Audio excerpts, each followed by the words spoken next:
네, 시청자 여러분 안녕하십니까? 파이널샷 진행을 맡은 최효은, 신유정입니다. 네, 오늘 우리 증시 분위기 나쁘지 않습니다. 코스닥이 약보합권에서 현재 거래가 되고 있습니다만은 코스피 지수가 오늘 다시 한번 1% 가깝게 상승하면서 2,760선까지 올라왔습니다. 일단 코스피가 박스권 안에는 갇혀 있습니다만은 대형주들이 사실 선전하면서 관련된 기업들이 함께 따라오는 장세 현재 연출이 되고 있는데요. 수급 자체도 나쁘지 않습니다. 네, 지금 수급 상황을 확인해 보시면 코스피 시장 안에서도 선물 시장 안에서도 이 외국인 투자자들의 수급이 확인이 됩니다. 이 외국인 투자자가 반도체 투톱 기업에 이어서 이 방산주도 많이 사들이고 있는데요. 어제 이어서 오늘도 강력한 흐름을 보이고 있는 종목들, 방산주에 대한 이야기 잠시 후에 나눠보도록 하겠습니다. 네, 방산주를 많이 사들이고 있지만은 사실 최근에 좀 시계열을 길게 놓고 보면은 외국인들이 가장 많이 사들인 거는 반도체 기업들이었습니다. 각 수급 주체별로 먼저 어떠한 기업들 사들였는지 함께 만나보고 가도록 하겠습니다. 간밤 증시의 주요 벤치마크들이 사상 최고치를 경신했습니다. 나스닥과 S&P 500은 계속해서 사상 최고치 부근에서 맴돌고 있는데요. 그렇다면 많은 분들이 생각을 하실 것 같습니다. 이렇게 시장이 많이 올랐는데 이제는 빠질 때다. 지금은 좀 몸을 사려야 될 때다라고 생각을 하실 수도 있을 것 같습니다. 그런데 막상 시장은 계속해서 잘 갑니다. 간밤에 CFRA 측에서는 시장의 상승세를 끝낼 무언가가 없다라고 평가를 했습니다. 최근에 시장을 올린 것은 금리 인하에 대한 기대감, 그리고 두 번째는 엔비디아 실적에 대한 기대감이었는데 엔비디아 긍정적인 실적을 발표했음에도 불구하고 사실 엔비디아 주가가 그리 강하지는 않지만 그럼에도 불구하고 시장 자체는 최근 들어서 괜찮은 흐름 보여주고 있습니다. 그렇다면 한국 증시는 어떨까요? 한국 증시도 역시나 마찬가지로 코스피 지수만 봤을 때는 나쁘지 않았습니다. 주간 기준으로도 월간 기준으로도 괜찮은 흐름 나타내고 있습니다. 그렇다면 6월 이제 2주 정도 지났는데 개인 투자자, 외국인 투자자, 기관 투자자들은 각각 어떤 마음을 먹고 지금 시장을 반응을 하고 있을까요? 먼저 개인 투자자들이 6월 3일부터 17일까지 코스피 코스닥 양시장에서 가장 많이 산 금액, 가장 많이 팔아치운 금액을 저희가 이렇게 정리를 해봤습니다. 일단 개인 투자자들이 가장 집중을 하는 것은 저희가 추정을 해봤습니다만 결국엔 가격인 것 같습니다. 고점 대비해서 많이 내려온 기업들 중심으로 매수가 아주 강력하게 나타났는데 네이버를 가장 많이 사들였습니다. 그리고 두 번째로 가장 많이 사들인 것은 코덱스 200 선물 인버스였는데요. 개인 투자자들은 지금 코스피가 너무 많이 올라갔다, 이제 좀 꺾일 것이다라는 기대감을 가진 듯하고 인버스를 가장 많이 사들였습니다. 세 번째로는 LG전자입니다. LG전자도 역시나 마찬가지로 실적에 대한 기대감 나오고 있음에도 불구하고 사실 주가 자체는 크게 움직이지 않았는데 개인 투자자들이 이를 보고 이제 LG전자가 움직일 때다라고 평가를 한 듯하고요. 네 번째는 신규 상장주죠. 그리드 위주 쪽으로 강력한 매수가 들어왔습니다. 반면에 매도한 기업들 살펴보면 개인 투자자들은 안타깝게도 최근 우리 시장에서 신고가를 경신하는 기업들 중심으로 매도 흐름을 나타냈습니다. SK하이닉스, 현대차 오늘 시장에서도 신고가 경신했습니다.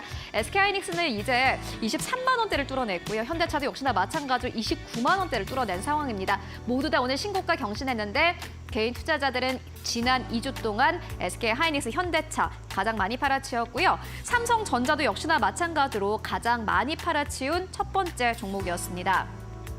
그리고 외국인 투자자들의 수급을 보면요.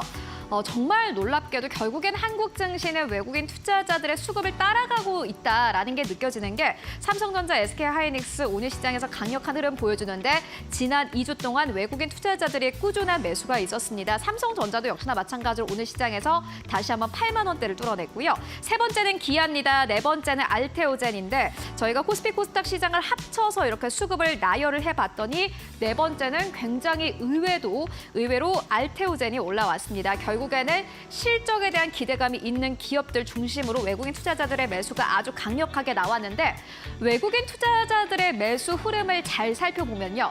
실적도 좋지만은 가격이 비싼 기업들을 부담 없이 샀다라는 점에서 개인 투자자와 외국인 투자자들의 수급이 좀 다른 듯합니다. 매도하는 기업들 살펴봤더니 정말 정반대로 개인 투자자가 가장 많이 팔아치운 네이버를 외국인 투자자들은 가장 많이 매수한 기업을 외국인 투자자들은 가장 많이 매도한 것으로 확인되고 있습니다. LG전자도 역시나 마찬가지였는데요. 말 그대로 외국인 투자자와 개인 투자자들의 수급이 완전히 엇갈렸다 이렇게 보면 될 것 같고요. 그렇다면 기관 투자자는 어떨까요? 기관 투자자들의 속마음은 지금 우리 시장에선 살 건 별로 없다. 이렇게 좀 보여집니다. 보시다시피 코덱스 레버리지 그리고 코덱스 코스닥 150 레버리지를 사들였는데 전체 시장을 사들인 겁니다. 이 가운데서 기업을 콕 집어서 어떤 기업을 살 기업은 없지만은 그래도 코스피 코스닥 시장 자체에 대한 믿음은 좀 있는 듯한 매수를 보여주고 있고요. 젤시스 메디칼 그리고 네 번째로는 역시나 현대차 올라와 있습니다. 현대차도 오늘 시장에서 신고가 경신했습니다. 반면 기관 투자자 같은 경우는 삼성전자, SK 하이닉스에 대해서 차익실현 매물들을 좀 출회하기 시작을 했고요.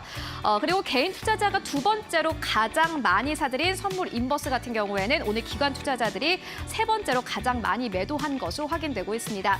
그렇다면은 개인 투자자가 가장 많이 매수한 네이버 주가 흐름은 어떨까요? 매우 안타깝게도 우하향 흐름 보여주고 있고요. 외국인들이 매수한 삼성전자 같은 경우에는 조금 어지럽습니다만은 일단은 우상향 흐름 보여주고 있습니다. 코덱스 레버리지도 역시나 마찬가지로 우상향 흐름을 보여주고 있는데 수익률 측면에서 봤을 때는 외국인과 기관 투자자에 비해서 개인 투자자들의 사실 수익률이 굉장히 안 좋은 것으로 확인되고 있습니다. 그렇다면 외국인 투자자들은 삼성전자와 SK하이닉스를 왜 사들였을까요? 함께 만나보시죠. 네, 보시다시피 SK 하이닉스가 역사상 최대 실적을 경신할 것이다라는 기대감이 나오고 있습니다. 지난해까지만 하더라도 SK 하이닉스 이제 과연 적자를 넘어서고 흑자로 전환할 수 있을 것인가라는 의구심이 있었지만요. 회계연도 2025년에 사상 최대 실적을 경신할 것이다라는 기대감이 다시 한번 나오고 있는 겁니다. 증권가에서는 이렇게 표현을 했습니다. SK 하이닉스에게 특기가 뭐야? 라고 물어본다면은 서프라이즈다. 이렇게 대답을 할 것이다. 이렇게까지 표현을 했는데요. 말 그대로 이 SK 하이닉스가 최근 시장에 아주 강력한 모멘텀이 되고 있는 겁니다. 외국인들의 매수가 집중되고 있고요. D램 출하와 ASP 상승세는 지속되고 있는 상황입니다. 낸드 쪽에서도 ESSD 수요가 확대되고 있기 때문에 일단 실적에 대한 기대감 높고 HBM뿐만이 아니라 레거시 쪽에서도 역시나 마찬가지로 이미 회복세가 지속되고 있다는 기대감 나오고 있습니다. 삼성전자도 마찬가지입니다. 저희가 이미 이 표를 한번 보여드린 바 있는데 계속 강조를 해도 사실 지나침이 없습니다. 삼성전자 최근 들어서 HBM 좀 논란이 있었습니다만 일단 레거시 쪽에서 워낙 기대감이 큽니다. 현대차증권 측에서는 메모리 반도체 수급의 개선이 실적으로 이어질 것이다 라면서 삼성전자에 만약에 외국인들의 매수가 들어오게 된다면은 코스피 지수 자체가 이제 2760선을 넘어서 2800선까지 올라갈 것이다라는 기대감 내놓고 있습니다. 저희가 이미 이 파이널샷에서 삼성전자, SK 하이닉스 이야기 계속해서 전해드리고 있습니다만은 실적도 좋고 주가 흐름도 좋습니다. 그렇다면은 개인 투자자들이 많이 사들인 LG전자와 네이버는 어떤 모습일까요? 함께 만나보시죠. 네이버, LG전자 물론 좋은 기업입니다만은 개인 투자자들이 가장 많이 사들인 기업이고 최근 들어서 주가 흐름도 좋지 않았습니다. 좀 냉정하게 바라보도록 하겠습니다. 일단 네이버 같은 경우에는 개인 투자자들이 사들인 주 이유는 결국에는 AI 그리고 웹툰이 될 것 같습니다. AI 쪽으로 네이버가 계속해서 사업 영역을 확대하고 있기 때문에 AI 안에서 순환매가 돌면은 결국에는 네이버 안으로도 분명히 기회가 올 것이다라고 개인 투자자들은 신뢰를 가지고 있는 듯합니다. 그런데 증권가에서는 AI 투자를 하려면 지금 네이버를 볼 게 아니라 반도체를 봐야 된다라는 다소 냉정한 조언을 건넸고요. 그리고 일단 네이버 같은 경우에는 네이버 웹툰 쪽에 대한 기대감은 있습니다만은 한 증권가에서는 편하지는 않았던 네이버 웹툰의 민낯이다라는 평가를 내리기도 했습니다. 월간 이용자 수가 2022년 후로 고른 성장세를 나타내고 있지 않다라는 게 문제인데요. 툭 꺾였다가 다시 한번 성장 흐름을 보여주고 있긴 합니다만은 계속해서 우상향하는 흐름은 사실 아닙니다. 그렇기 때문에 네이버가 꾸준히 주가 상승세를 가지고 가기에는 무리다라는 평가가 나오고 있습니다. 다만 중장기적으로 봤을 때는 네이버 분명히 실적 상승이 되겠죠. LG전자는 어떨까요? 가전 의존도가 높아서 사실 이렇게 밸류에이션 할인이 되는 것은 정당하다라는 평가도 나오고 있습니다. LG전자가 최근 데이터 센터 냉각과 관련된 이슈로 좀 부각이 되면서 주가가 상승 흐름을 보였습니다만은 LG전자의 주가를 체질적으로 바꿀 만한 이슈는 아닙니다. 이때 사실 개인 투자자들의 매수가 강력하게 들어왔었는데 LG전자 같은 경우에는 올림픽 마케팅 비용의 추가 집행이 예상된다라면서 전체 이 재무제표상으로 봤을 때는 비용이 좀 크게 늘어날 것이다라는 현재 우려감 나오고 있습니다. 다만 LG전자는 신사업을 계속해서 진행을 하고 있습니다. AI도 물론이고요. 로봇 쪽도 신사업 진행을 하고 있습니다. 그렇기 때문에 신사업으로 재평가를 받을 것이다라는 기대감도 나오고 있는데요. 다만 지금까지 봤을 때는 반도체 쪽이 조금 더 아웃퍼폼하고 있는 모습 보여주고 있습니다. 외국인들의 수급을 조금 더 잘 따라가 봐야 될 이유가 될 것 같습니다. 그렇다면 이어서 다음 시그널 신유정 앵커와 함께 만나보시죠. 자, 이렇게 우리 시장 안에서 수급이 만들어낸 흐름들 좀 체크를 해봤습니다. 그래서 오늘은 이 외국인 투자자의 손끝에 조금 더 주목해 보려고 하는데요. 어제 시장 안에서 이 외국인 투자자 반도체 탑2 종목들을 가장 많이 담아냈지만 그 다음으로 많이 담아낸 섹터가 바로 방산주입니다. 이 지금 어제 시장 안에서 순매수 2위는 현대로템 그리고 5위는 LIG 넥스원이었고요. 이 종목들뿐만 아니라 한화 에어로스페이스, 한화 시스템, 한국항공우주까지 해당 종목들을 강력하게 담아내면서 단연 주가 상승을 이끌기도 했습니다. 사실 1분기 방산주가 실적 부진으로 인해서 주가 자체도 좀 주춤한 상황이었는데 이렇게 순매수세가 확인이 된 이후로 이제 성장할 일만 남았다. 주가 측면에서도 실적 측면에서도 상승하지 않을까라는 기대감이 다소 강력하게 보여지고 있습니다. 이제 지금 시점에서 1분기에는 폴란드향 수출 비중 축소가 되면서 주춤한 상황이었는데 이제 2분기 그리고 하반기에 이미 수년치의 일감이 쌓여져 있다. 수주 분량이 탄탄하다라는 평가가 나오고 있기 때문입니다. 이러한 상황 때문에 상승세가 출발을 한 상황이고 그 지속될 것이다라는 전망도 다소 탄탄합니다. 그리고 수은법이 개정되면서 이제 앞으로 지금 기존에 보유한 수주치 이외에도 대규모 수주가 가능할 것이다라는 전망이 보여지고 있는 상황입니다. 그래서 단연 지금 이 방산 시장 안에서 강력한 상승 모멘텀으로 작용하는 것이 바로 수출 관련주인데요. 이 수출 관련해서도 강력한 힘을 더해줄 수 있는 이슈 바로 체크해 보도록 하겠습니다. 바로 내일 이슈입니다. 내일 한국과 루마니아 간의 회담이 앞두고 있습니다. 이 루마니아는 방산업계에서 기회의 땅이다라고 불립니다. 이 방산업계에서 꼭 열었으면 좋겠는, 개척했으면 좋겠는 기회의 땅으로 꼽히고 있는데 내일 19일에 우리 방산에 대한 동유럽 추가 수출 여부도 논의를 하고 이 방산에 대한 협력 방안을 논의할 계획이다라고 합니다. 지금 이 루마니아를 조금 더 자세히 살펴보시면 최근에 국방 예산을 GDP 대비 현재 2%로 유지하고 있었는데 2.5%까지 예산을 확대할 예정이다라고 밝히기도 했고요. 2032년까지 무기 도입에 54조 원을 추가로 투입할 계획이다라고 밝혔습니다. 이렇게 루마니아 시장 자체, 국방 시장 자체가 확산될 것이다라고 예측이 되는 가운데 우리 시장이 진입을 하게 된다라고 한다면 우리 시장에 대한 수출 시장도 확실히 커지지 않을까라는 기대감이 보여집니다. 그리고 또 루마니아를 집중하셔야 되는 이유는 루마니아가 바로 나토 회원국이다라는 점인데요. 이 나토 회원국들은 GDP의 2%는 꼭 국방비로 지출해야 한다라는 조항이 있습니다. 그래서 꼭 2%대를 지출해야 하는 만큼 이 국방 시장이 다소 탄탄하게 그 예산 측면 안에서도 어느 정도 그 기본치를 유지할 것이라는 기대감이 있습니다. 지금 현재 5개 나토 회원국, 폴란드, 튀르키예, 노르웨이, 핀란드, 에스토니아가 우리 한화로 에어로스페이스의 K9을 운용하고 있는 상황인데요. 이번에 루마니아가 이 K9을 운용하게 된다라고 한다면 나토 6개국이 그 무기 체계를 만들어서 이 한화 에어로스페이스에는 상당히 긍정적인 그 체계가 조안이 될 것이다라는 이야기가 나오고 있습니다. 그래서 지금 이야기 나누고 있는 것이 바로 한화 에어로스페이스의 K9 자주포에 대한 협상 방안인데요. 지금 내일 협상 계약이 이루어진다라고 한다면 1조 원이 넘는 규모의 계약이 이루어질 것이다라는 이야기 나오고 있습니다. 그리고 또한 루마니아에서 LIG 넥스원의 신궁에 대한 무기에 관심이 좀 가지고 있다라고 하는데요. 이제 내일 이렇게 확장되고 있는 루마니아 시장 안에서 우리 추가 수주 소식이 전해진다라고 한다면 수출 모멘텀에 강력한 상승세를 더하지 않을까라는 기대감 보여집니다. 그래서 주가 추이 최근 들어서 좀 상승하려는 기류가 보이고 있는데 이 하반기에 실적 모멘텀에 이 수출의 힘이 강력하게 더해져서 더 상승할 것이다라고 보이고 있습니다. 그리고 또 최근에 이 한화 에어로스페이스 그리고 LIG 넥스원에 또 어떠한 소식이 있을까 자세히 살펴보신다라고 한다면 바로 방산 로봇 기업이라는 키워드가 떠오르고 있습니다. 이 LIG 넥스원에서 고스트 로보틱스를 인수할 계획이다라고 인수 계획을 밝혔는데요. 이제 바로 다음 달이면 이 고스트 로보틱스의 지분 60%를 인수해서 이 로봇 시장, 반상 로봇 시장으로의 확산을 꾀하겠다라는 계획을 밝혔습니다. 이 고스트 로보틱스가 만들고 있는 로봇독이라는 제품은 미국에서 이미 사용 중인데요. 이 사람이 직접 행하기 어려운 부분이라던가 국경지대 밀입국 그리고 기지 주변을 순찰하는데 이미 지금 시범 운영을 하고 있다라고 합니다.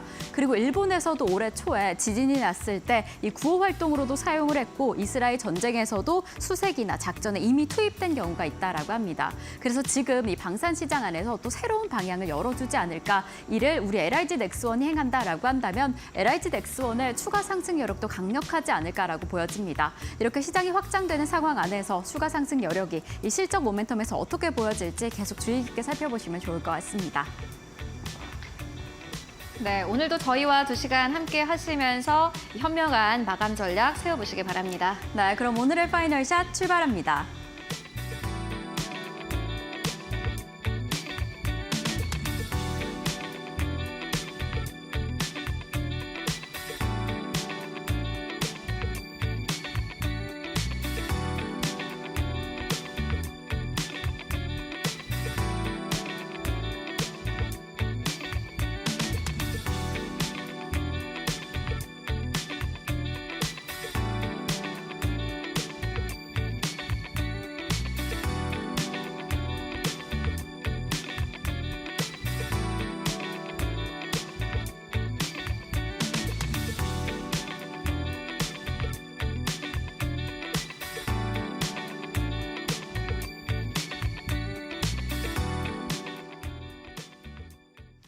네, 마감 전략 함께 세워보고 가도록 하겠습니다. 오늘은 바로자산 운용의 윤정식 상무 연결해 보도록 하겠습니다. 안녕하십니까?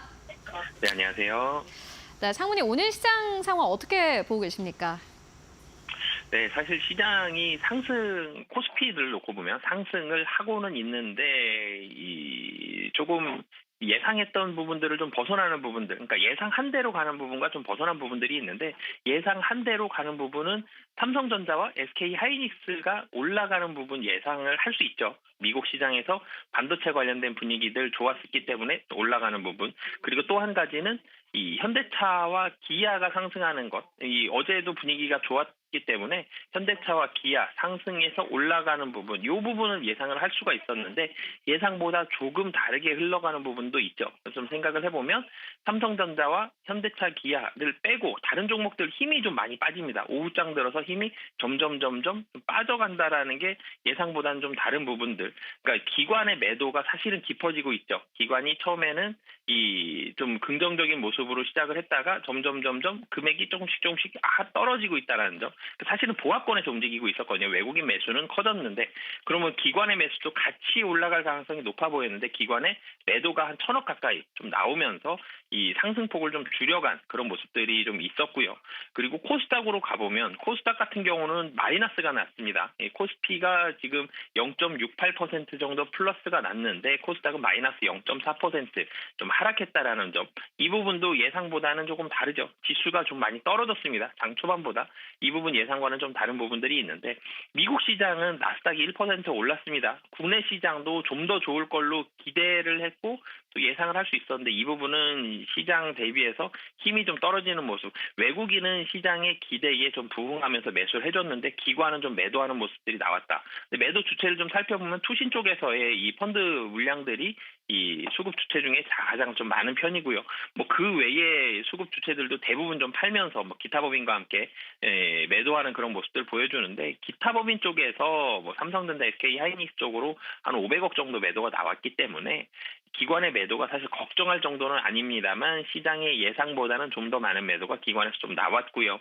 근데 시장 분위기는 뭐 나쁘다는 아니죠. 지금 반도체와 자동차 이쪽으로 해서 긍정적인 모습들이 흘러가고 있고 그 외에도 최근에 분위기 많이 받았었던 뭐 식품주라든지 이 다른 수출주라든지 그리고 뭐 은행주들 같은 경우도 오늘 좀 하락을 하고는 있습니다만 은행주도 분위기가 나쁘진 않습니다. 최근에 뭐 은행주뿐만이 아니라 보험주, 증권주까지도 이 같이 좀 더 주목을 받고 있는 그런 상황이고 이 실적이 기대가 되는 이런 종목들은 여전히 좀 긍정적인 모습들을 갖고 있는 그런 상황들이기 때문에 물론 여기서 드라마틱하게 박스권 상단을 뚫고 힘차게 올라가기 위해서는 뭐 계속 똑같은 말씀 이 시간에 드리는데 금리 인하 시점이 좀 더 구체화가 돼야 되는데 이제는 점점 구체화가 되어지고 있죠. 그림을 그리는데 거의 이제 처음에는 연필 가지고 스케치만 시작을 했습니다. 어떤 그림인지 잘 몰랐는데 스케치가 윤곽이 굉장히 좀 많이 나타났고요. 이제는 여기에서 윤곽을 마무리하고 색칠할 시간으로 넘어갈 가능성이 높아 보인다라는 점. 그래서 금리 인하 시점에 굉장히 좀 앞으로 다가왔고요. 이 유럽 금리 인하 했고 국내도 금리 인하할 가능성이 상당히 높아지는 상황 속에서 미국 금리 인하가 구체화된다라면 시장은 여기에서 다시 한번 환호하면서 박스권 돌파를 할 할 수 있는데 그거에 대한 준비 단계를 지금 겪고 있는 그런 상황이다라고 보시면 되겠습니다. 전체적으로 바늘은 중립에 가까운데 여기서 조금 긍정적으로 살짝 기울어져 있는 상태고요. 이 기울임이 구체화됐을 때 확 오른쪽으로 가면서 이 박스권 돌파가 나타난다라고 예상해 볼 수 있겠습니다. 네, 일단 뭐 박스권이 돌파가 되면 좋겠는데요. 오늘 시장에서 보시고 계신 기업 있으실까요? 네, 사실은 오늘 시장에서 어떤 기업 보느냐, 그럼 사실 제일 눈에 많이 띄는 건 반도체와 자동차인데 이 종목들은 이 시간에도 많이 말씀을 드렸고 그리고 다른 이 시간에도 많이 들으실 것 같아서 그 외의 종목들 중에서 좀 골라봤습니다. 이 오늘 시장에서 오늘 굉장히 많이 눈에 띄는 건 아니지만 계속 관심을 좀 가져야 되는 종목 LG 생활건강을 좀 말씀을 드리겠는데요. 이 화장품 섹터들이 이 분위기가 좋다가 조금 쉬는 모습들이 최근 들어서 나타나고 있죠. 이 화장품 같은 경우는 우선은 수출을 해야지 이 수출을 하고 있는 업체들 위주로 좀 관심을 가지셨으면 좋겠고요. 그중에서 중국을 간다. 그럼 중국은 살아난다. 그리고 미국을 간다. 미국이 좀 더 활성화가 된다. 이런 쪽으로 포커스를 맞춰서 이거에 부합할 수 있느냐라는 부분들을 보면서 종목을 고르시면 좋을 것 같은데 LG생활건강 같은 경우는 우선 중국이 좀 살아나고 있다라는 점. 그러니까 실적은 2분기 실적은 컨센서스에 부합할 것으로 보여집니다. 이 중국의 이커머스 채널에서 양호한 이런 성과를 보여주고 있고요. 그리고 면세 채널 역시 전분기 대비해서 증가하면서 손익이 점차적으로 좀 안정세를 찾아가고 있습니다. 이 하반기 실적에 대한 작년 하반기 실적에 대한 기저 효과를 감안한다라면 실적이 올라가고 있는 게 좀 더 잘 보이고요. 그리고 북미를 중심으로 한 손익 안정화. 그러니까 미국 시장에서 여전히 점유율이 아직은 낮은 상태지만 성장률은 상당히 폭발적인 부분들을 보여주고 있기 때문에 하반기에는 소비도 좀 더 많이 살아날 가능성이 높다라는 점. 하반기에는 모든 상품들이 다 잘 팔리죠. 이런 부분들까지 기대해 봤을 때 LG생활건강 가격도 크게 부담이 없고요. 그리고 실적도 하반기로 갈수록 좀 더 좋아진다. 그래서 지금 자리에서도 좀 관심 가지시면 좋을 것 같다라고 말씀드리겠습니다. 네, 상무님께서는 또 삼성전자에 대한 투자 의견 전해주신 바 있는데 실질적으로 주가가 굉장히 잘 가고 있습니다. LG 생활건강도 계속해서 살펴보도록 하겠습니다. 말씀 고맙습니다. 네, 감사합니다.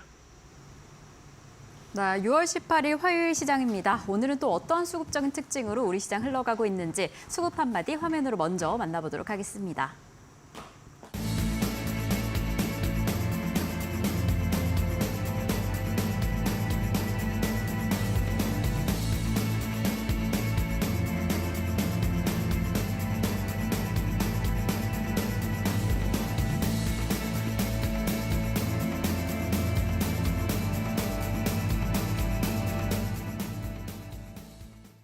네, 6월 18일 화요일 시장 오늘은 또 어떠한 흐름으로 흘러가게 될지 두 분의 전문가님 모시고 자세한 이야기 나눠보겠습니다. 헤르메스 스탁의 하청한 본부장님, 펀스탁의 이주호 본부장님 나와주셨습니다. 두 분 어서 오세요.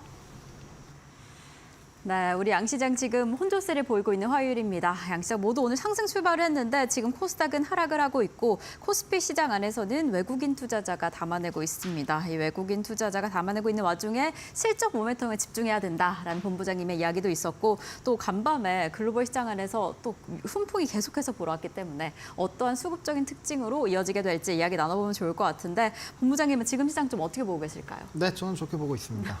네. 지금 수급적인 특징은 좀 어떨까요? 네, 일단은 전거래일에 네. 이제 미국의 3대 지수가 모두 상승 마감을 했고 그 폭이 상당히 컸습니다. 그리고 엔비디아가 좀 쉬어감에도 불구하고 뭐 브로드컴이나 슈퍼마이크로 컴퓨터 같은 이런 종목군들이 굉장히 강한 흐름들을 보인 것은 상당히 의미가 있다고 보셔야 되는데 그러다 보니까 미국 증시의 상승 이후에 야간 선물 자체가 9월물 자체가 0.81% 상승을 했고 현물과의 이런 이제 그 베이스 차가 상당히 크게 벌어지면서 오늘의 수급 트리거를 좀 만들어냈다라고 보시면 좋을 것 같습니다. 그래서 최근에 이제 파생에서의 움직임이 크게 선물 옵션 동시 만기 이후에 나타나지 않았는데 금일 같은 경우는 지금 현재 시간 기준으로 6,700억 정도 들어오고 있지만 장중에는 8,000억도 좀 넘게 들어왔었던 상황입니다.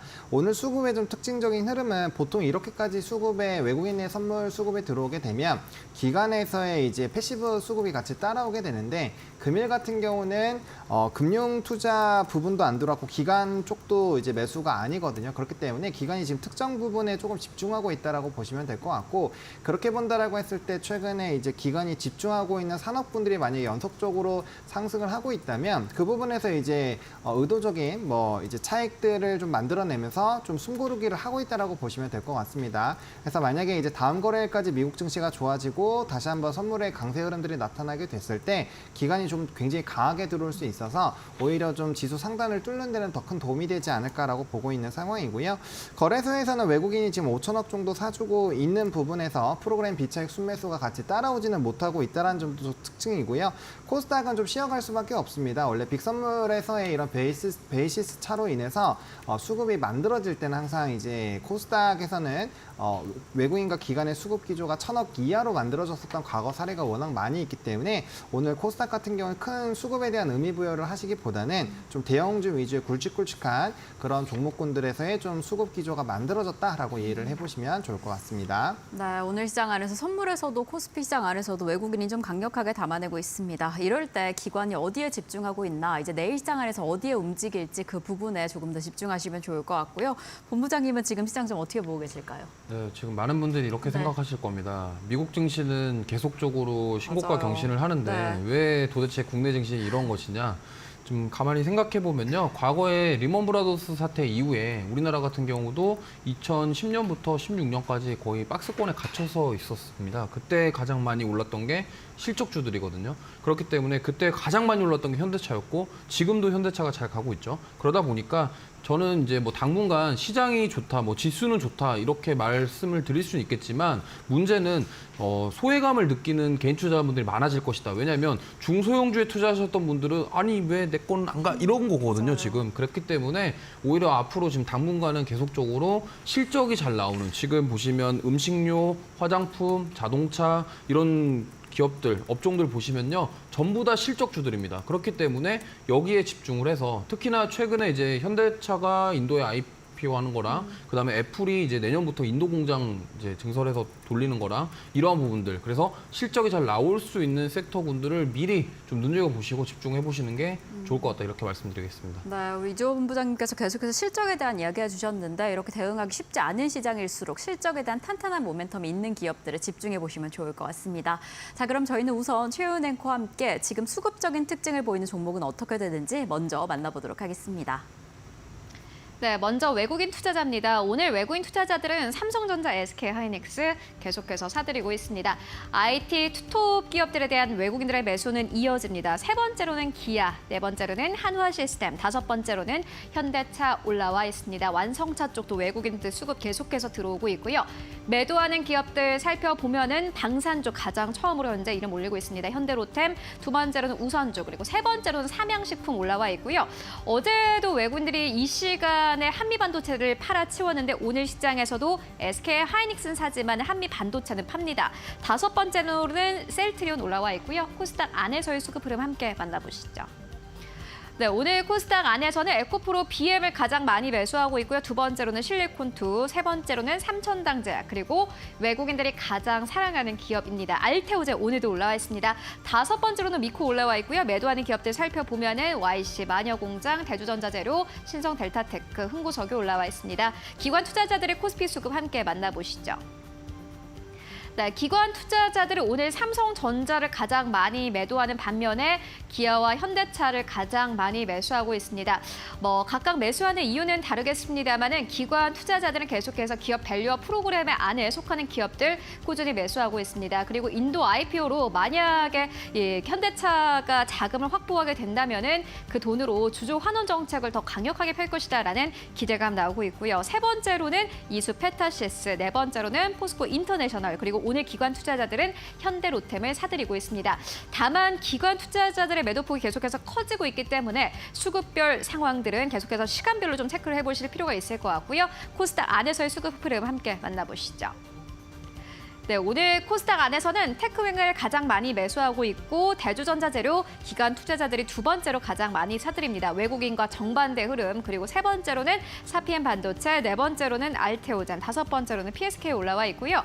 매도하는 기업들 살펴보면은 스페코, 그리고 ST팜, 삐아, 이녹스 첨단 소재, 다섯 번째로는 파마리서치 올라와 있습니다. 수급 상황 함께 살펴보고 왔습니다. 자, 이렇게 외국인과 기관이 많이 사들이고 덜어내는 종목들 체크해봤습니다. 그렇다면 두 분은 어떤 종목들을 보고 계신지 수급적 특징주 지금 바로 확인해 보도록 하겠습니다. 하창원 본부장님께서는 한화시스템과 APR, 그리고 이주호 본부장님께서는 SL과 하이비전 시스템을 오늘의 강력한 수급적 특징주로 가져와 주셨는데 저희 한 종목씩 체크해 보도록 하겠습니다. 자, 한화시스템 어제에 이어서 오늘 유독 좀 강력한 상승세 보이고 있습니다. 지금 11%대 상승세 보이고 있는데 지금 이 네. 종목 어떻게 보고 계실까요? 네, 말씀 주신 것처럼 네. 지금 급등이 나오고 있는데 그쵸, 방산 업체들 중에서도 좀 가장 오늘의 대장이라고 보시면 될 것 같습니다. 전거래일에는 LIG 넥스원이 강세 흐름들을 보여줬고요. 통상적으로 지금 이제 방산 쪽에서의 수급 기조를 보시면 대부분이 기관의 수급이 집중이 되면서 외국인의 수급까지 좀 뒷받침이 같이 되어주고 있다라고 보시면 좋을 것 같습니다. 그래서 수급적인 기대감은 상당히 높은 상황이고 워낙 방산 같은 경우는 산업의 성장성에 대한 기대감도 높은 상황이고 이번에 세일즈 관련된 부분들과 이런 지역적인 다변화에 대한 기대감들이 여전히 남아있기 때문에 뭐 이제 기대감들은 여전히 좀 있지 않을까라고 보여지고 있는 상황입니다. 그래서 방향성은 뭐 명확하게 우상향이 나오는 산업군인데 문제는 이 산업의 이제 시기에서의 뭔가 트리거들이 계속 나와주지 않으면 금방 좀 열기가 식는다라는 부분들이 좀 있죠. 그래서 그런 부분에서의 흐름들은 좀 집중을 해보시면 좋을 것 같고 최근에 뭐 기술 개발 관련된 우선 협상 대상자로도 선정이 되어 있는 상황이기 때문에 뭐 당분간은 이슈가 계속적으로 지속이 되면서 거기에 따라 수급 논리가 여전히 유지가 된다라는 관점으로 보시면 좋을 것 같습니다. 네, 한화시스템 방산주에 대한 기대감 탄탄한 상황입니다. 그런데 지금 기관의 외국인의 수급까지 더해진 상황이어서 이러한 상승세 조금 더 지켜봐도 되지 않을까라는 흐름이 확인이 됩니다. 한화시스템 조금 더 꼼꼼히 살펴보시면 좋을 것 같고 저희는 이주호 본부장님의 첫 번째 종목 SL 확인을 해보겠습니다. 뭐 사실 SL 현대차와 함께 기대감이 더해져 있는데 가격대가 지금 이미 좀 높은 건 아닌가 생각이 들 만큼 쭉쭉 잘 올라오고 있습니다. SL 지금 어떻게 보고 계실까요? 네, 지금 많이 올라와서 네, 52주 맞아요. 신고가를 경신하긴 했습니다만 그쵸. 사실 제가 봤을 때 아직도 오. 지금 저평가가 아니냐 이런 생각이 드는 게 지금 뭐 앞으로 인도에서 이제 내년부터 현대차가 팔리기 시작한다고 한다면 이거에 대한 성장 자체가 뭐 얼마나 될지가 아직 측정이 안 되는 상황입니다. 그런 점에서 봤을 때 실적이면 실적, 앞으로 성장이면 성장 이런 두 가지를 다 잡을 수 있는 그런 종목이다라고 생각을 하고 있기 때문에 지금 단기적으로 많이 올랐다고 하더라도 추가 상승 여력은 충분히 있다라고 보고 있습니다. 그리고 지금 6월달 전 거래일 동안 기관 투자자들이 하루도 빼지 않고 지금 순매수를 하고 있는 종목 중에 하나예요. 그러다 보니까 기관 수급 자체가 굉장히 강력하고 지금 최근에 또 거래량 나오면서 시세가 나왔고 그렇기 때문에 만약에 이제 현대차가 주가가 더 점프업 하게 된다고 한다면 따라서 같이 올라갈 가능성이 굉장히 높다. 왜냐면 뭐 화신이라던가 뭐 여러 성화이텍이라던가 서현이화라던가 자동차 부품주들 중에서 지금 실적 모멘텀 자체는 SL이 가장 좋기 때문에 이러한 실적 모멘텀을 바탕으로 주가가 충분히 더 올라갈 수 있다라는 생각으로 좀 말씀을 드렸고요. 지금 사실 52주 신고가 영역에 있고 계속적으로 올라가고 있는 상황이기 때문에 좀 비중을 많이 들어가시면 부담스럽기 때문에 비중을 적당히 하셔가지고 신규 접근하시면은 충분히 괜찮다 이렇게 말씀드리고 싶습니다. 네, 지금 현대차의 인도 시장 확장 이슈로 인해서 오늘 시장 안에서 현대차 계속해서 상승을 하고 있는 상황입니다. 그래서 이럴 때 자동차 부품주 어떤 종목 담아야 될까 고민을 좀 하고 계실 텐데 SL 같은 경우에 실적도 좀 탄탄하고 특히나 6월 시장 안에서 기관 투자자의 매수세가 상당히 잘 유입이 되고 있습니다. 지금 SL 추가로 얼마나 더 상승할 수 있을지 꼼꼼히 살펴보시면 좋을 것 같습니다. 자, 그럼 저희는 하창원 본부장님의 두 번째 종목 APR 확인을 해보겠습니다. 뭐 APR 오늘도 힘이 좋은데 어떻게 보고 계실까요? 네, 뭐 긍정적으로 보고 있습니다. 일단 증권가에서 워낙 네. 긍정적인 리포트들이 많이 나오고 있기 때문에 최근에 이제 산업적으로나 이런 기업적으로 수급 특징주를 잡히는 종목군들이 대부분이 증권가에서 굉장히 좀 좋은 리포트를 쓰는 종목군들이 많이 거론이 되거든요. 그래서 APR 같은 경우도 비슷한 상황이다라고 보시면 좋을 것 같고 일단 북미 지역에서의 이런 확장 기조가 유지가 되고 있고 신제품에 대한 모멘텀 자체도 굉장히 좀 강력하다라고 보시면 좋을 것 같습니다. 게다가 이제 사용자의 데이터를 조금 수집을 할 수 있는 상황이다 상황이다 보니까 뭐 향후 이제 제품들을 워낙 많이 내놓는 기업에서의 이런 매력도가 좀 부각이 되지 않나라고 보시면 좋을 것 같고, 그다음에 이제 중국의 주요 플랫폼이나 커머스 쪽에 좀 진출을 계속적으로 되고 있기 때문에 해당 부분에서도 좀 이제 판매에 대한 기대감들이 좀 많이 높아진다라고 보시면 좋을 것 같습니다. 물론 신규 상장주이다 보니까 이제 보유해수 물량에 대한 고민을 해보실 텐데 이 회사가 좀 똑똑한 게 상장 이제 첫 달에 보유해수 물량을 많이 털었거든요. 그러다 보니까 단기적으로 1년이 넘어가는 그 기간 전까지는 나올 수 있는 물량 자체가 거의 없다라고 보셔도 될 거기 때문에 그런 부담감 자체를 첫 달에 거의 다 털어뜨리고 나서 좀 진행이 되고 있다라고 보시면 좋을 것 같습니다. 그래서 실적에 대한 이런 성장 기조만 잘 체크를 해보시면 좋을 것 같고, 기간의 수급이 굉장히 좀 강력한 상황이고요. 특히나 연기금이 어마어마하게 담아주고 있다라고 보시면 좋을 것 같습니다. 네, APR 미용기기 안에서 뭐 APR 빼놓을 수가 없는데 시장 확장세가 정말 상당합니다. 말씀해주신 북미 시장 안에서도 중국 시장 안에서도 쭉쭉 그 힘을 좀 키워 나가고 있는 상황인데 실적에 대한 기대감도 그렇고 수급도 잘 들어오고 있는 상황이어서 이 상승세 어디까지 이어질지 주의 깊게 살펴보시면 좋을 것 같습니다. 자, 그럼 저희는 이주호 본부장님의 두 번째 종목 하이비전 시스템입니다. 지금 3%대 상승세 보이고 있는데 지금 좀 수급적인 특징은 어떻게 좀 보고 계실까요? 네, 뭐 6월 초반부에 이제 외국인들이 좀 매수세가 들어오다가 지금 기관이 또 최근에 또 담아주고 있는 상황입니다. 그래서 꾸준하게 5월부터 보면은 외국인과 기관의 매수세가 꾸준히 유입되고 있다. 그리고 지금 최근에 자동차 부품주들이 올랐던 이유 중에 하나가 인도에 대한 부분인데 이제 이쪽도 관련이 있습니다. 인도의 그러니까 애플이 이제 25년도부터 생산 공장을 이제 늘리면서 결국에는 하이비전 시스템도 지금 인도 법인을 준비하고 있다고 합니다. 그러다 보니까 카메라 모듈 관련해서 검사 장비 관련해서 애플향 매출이 나오면은 인도에서도 분명히 매출이 나올 것이다에 대한 그런 모멘텀이 있기 때문에 이 부분을 좀 보시면 좋겠고, 특히나 이제 스마트폰 교체, 특히나 애플의 아이폰 교체 수요가 지금 계속되고 있기 때문에 AI 기능을 사용하기 위해서는 지금 아이폰 15 이전 모델을 사용하시는 분들이 16으로 교체를 할 것이다라는 가능성에 대해서 굉장히 높기 때문에 이 부분에 대한 슈퍼사이클 그리고 카메라 모듈에 대한 중요성이 지금 부각이 되고 있습니다. 왜냐하면 AI 폰이 제대로 역할을 수행하기 위해서 카메라 모듈이 정확한 업무를 수행을 해줘야 되거든요. 그 기능을 수행하지 못할 경우에 좀 오류가 발생할 수도 있고 여러 가지 문제가 생길 수가 있기 때문에 그 카메라 모듈 검사 장비에 대한 이런 사업을 하고 있는 하이비전 시스템 같은 경우가 수혜를 받을 가능성이 높다 이렇게 보고 있고요.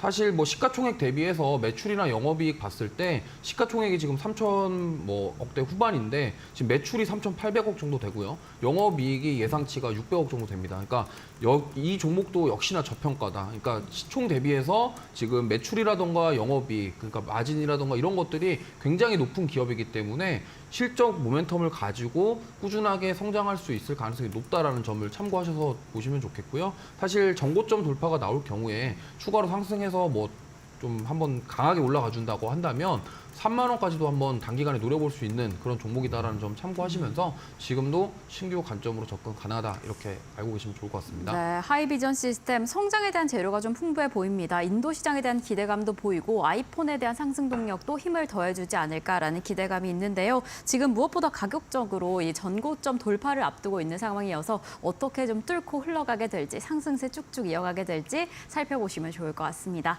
자, 그럼 저희는 오늘 두 분과 여기에서 인사드리겠습니다. 오늘도 감사드립니다.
네, 팩트체크 시간으로 이어가 보도록 하겠습니다. 오늘은 여러분들이 좀 친숙한 이슈에 대해서 함께 이야기 나눠보고자 하는데요.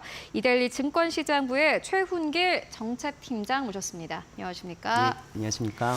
네, 저희 앞서서 이제 화면으로도 만나보긴 했는데 최근에 이런 문자 받으신 분들 정말 많을 것 같습니다. 예, 맞습니다. 저도 뭐 하루에 거의 10통 가깝게 받는 것 같은데 자세한 내용 한번 먼저 살펴보고 갈까요? 예, 맞습니다. 이게 저도 이제 자주 받고요. 이게 네. 뭐 다 아시겠지만 이 문자 내용을 보면은 뭐 투자가 이렇게 간단한 적이 없었다. 뭐 두세 개 이제 매주 이제 폭등주를 이제 받아 보세요 하면서 이제 월간 수익률이 기대치를 초과하고 뭐 다양한 이벤트 보상이 기다리고 있다. 뭐 링크를 클릭하고 뭐 무슨 번호를 입력하면 뭐 된다 해서 뭐 바로 가입하다. 뭐 이런 문자 받은 내용인데요. 저 앵커님 말씀해 주신 것처럼 저도 이런 문자를 많이 받아서 오늘 방송 들어오기 전에 금감원의 담당 그 조사국에 전화를 해서 이런 문자들이 너무 많은데 이거 어떻게 대비가 있어야 되지 않느냐라고 하니까요. 금감원 그 담당하는 실무자가 저도 이렇게 많이 받고 있습니다. 이렇게 얘기를 해서 지금 금감원 직원들조차 지금 이런 불법 리딩방 문자를 엄청나게 지금 받고 있고 그것과 관련돼서 사실 최근에 이제 금감원에서 관련 이제 보도 자료를 내서 오늘 조금 전에 나온 것처럼 뭐 금감원의 전면전이라는 말이 나올 정도로 전방위적으로 좀 조사나 아니면은 요 관련된 그 점검을 강화하는 내용으로 지금 준비하고 있는데요. 지금 독보서처럼 번지고 있는 불법 리딩방 관련 그런 상황을 좀 진단을 하고요. 다시 이제 대책 관련돼서도 어떻게 지금 되고 있는지, 그러니까 투자자들이 그 우려하고 계시는 그런 내용들에 대해서 어떻게 뭐 당국의 대책이 있는지 그런 내용을 좀 총정리해봤습니다.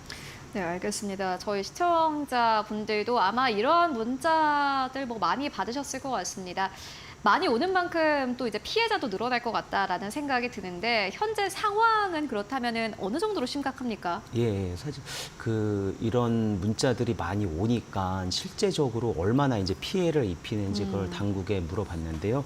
우선은 어제 이제 금감원이 이제 조간 자료로 해서 그 불법 리딩방 관련된 그 경보, 그러니까 소비자 경보를 그 발령을 했습니다.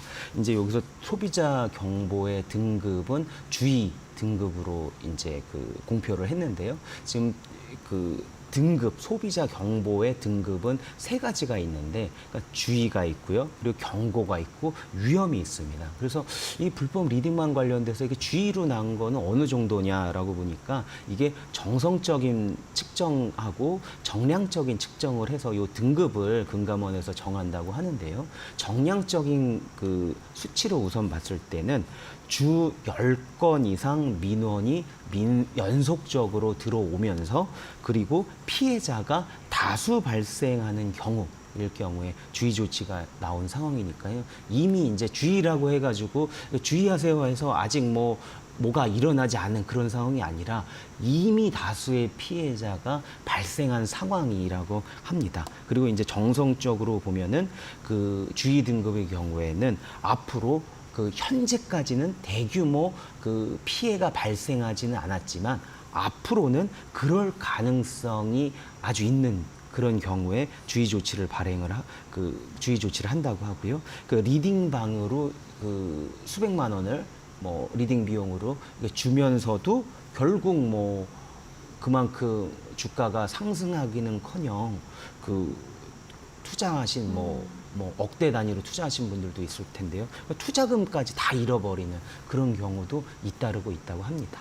아무래도 이제 사기 유형도 꽤 다양한 것 같은데 한국증시 관련 사기뿐만 아니라 해외 주식 관련 사기도 좀 늘어나고 있다라고 들었습니다. 어떻습니까? 예, 그 어제 이제 금감원 조간 자료의 제목이 보면은요, 국내외 유명 투자자 전문가를 매칭하는 채팅앱 해외 주식 매수 추천에 유의해 주세요라고 얘기했는데요. 그동안에 뭐 불법 리딩방 같은 경우에는 뭐 작년에도 여러 이제 사건들이 있고 했는데 주로 이제 국내 주식에 대한 그런 내용들이 많았거든요. 근데 이제 해외 주식에 대한 이제 자료를 낸 거는 올해 들어 이제 금감원이 처음인데요. 왜 해외 주식 관련된 이런 이제 불법 리딩도 이제 그 주의보가 켜진 게 최근에 그 뭐 국내 주식도 뭐 일부 종목에서는 오르기도 하고 했지만 전반적으로 지금 뭐 해외 주식 뭐 엔비디아 비롯해서 상당히 저 미국 주식의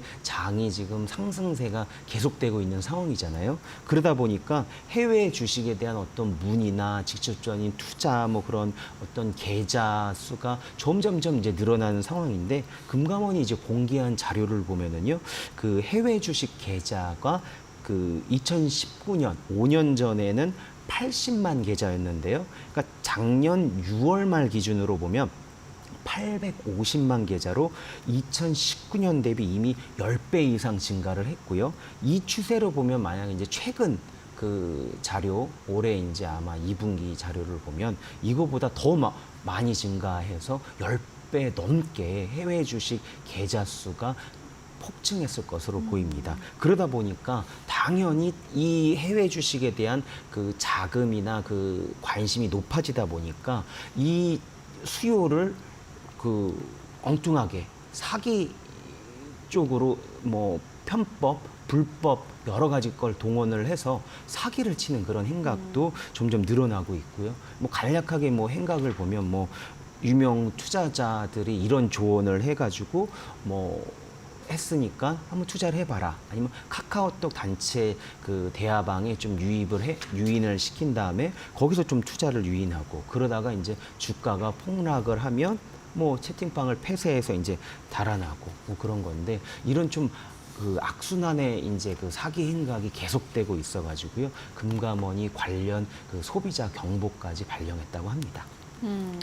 사실 이제 또 당하지 않으려면 요 수법을 좀 알아야 될 것 같은데 리딩 수법이 그렇다면 어떻습니까? 예, 사실 이 모두가 이런 투자자 그들이 보면 대부분이 그 어느 정도 이런 걸 아시고 그 나는 안 당하겠지 하지만 실제 이 그 사기 행각을 하는 경우가 교묘하게 진행되는 경우가 많거든요.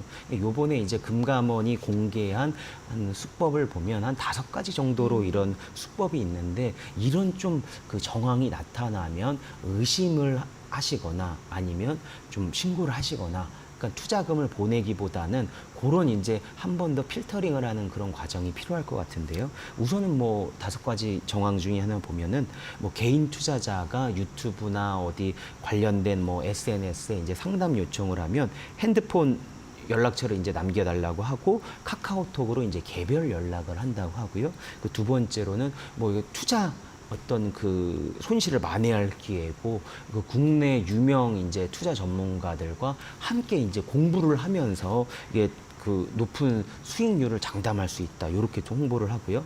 세 번째로는 해외 전문가를 이제 그들이 그 했다는 걸 보여주기 위해 약간 이렇게 발음이나 뭐나 이렇게 그 전반적인 표현이 약간 좀 그 어눌한 그런 표현을 그 사용하는 뭐 통역 어플이나 그런 걸 사용한 것처럼 어눌한 표현을 하는 걸 많고 그리고 나서 이제 어떤 매매를 하라 이렇게 얘기를 한 다음에 실제 이제 그런 거를 그 주문을 했는지를 이제 확인하기 위해 그런 걸 이제 캡처를 해가지고 이제 보내달라 이제 그런 요청도 하기로 하고요. 네 번째로는 채팅방에 딱 들어가면 이른바 이제 그 들어오라는 사람들 말고 거기에 이제 같이 참여하는 사람들 중에 이 주식이 이제 점점 이제 뜬다. 이게 분위기가 좋다. 나도 얼마 벌었다 하면서 속칭 이제 바람잡이들이 또 그 안에서 이제 좀 바람을 잡는 그런 경우가 있고요. 5번째로는 그러다가 한 80% 하락 이상 정도 하락을 하고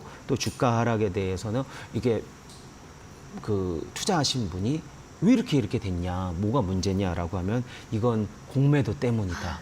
이렇게 이제 해명을 한 다음에 나중에 채팅방을 폐쇄하고 잠적하는 그런 이제 5가지 정황이 있었다고 합니다. 피해자들이 이제 그 피해 몫을 고스란히 안아야 되는 게 결국에는 지금 사태의 문제가 될 것 같은데요. 보니까는 이제 1대1로 이렇게 접근을 하는 방법도 있다고 하더라고요. 네, 맞습니다. 예. 그 단체 이제 채팅방을 하다가 또 이제 개인적으로 이제 1대1 리딩을 좀 이제 지도해 주겠다라고 하면서 이제 오히려 이제 해외 전문가인 행세를 하면서 1대1 채팅방으로 이제 그 초대해 달라고 이렇게 그 DM 메시지를 보낸 다음에 거기에 이제 들어가면 약간 어눌한 말투로 해서 해외 주식이나 그런 걸 추천을 하는데, 물론 이제 거기 주식 중에 뭐 엔비디아든 MS든 애플이든 뭐 그런 걸 알면은 뭐 일반 투자자들은 뭐 보면서 하면 되죠. 이런 건 다 알는데, 거기에 이제 외국인 투자자 행세를 하는 사람들이 주로 추천하는 게 뭐 상장된 지 한 해외 주식 중에 한 6개월 미만, 그리고 국내에 잘 알려지지 않은, 그래서 이제 소개를 할 때 잘 알려지지 않은 이제 수문 진주다 이런 식으로 해서 소개를 하다 보니까 진짜 해외에서 이렇게 좀 이렇게 하고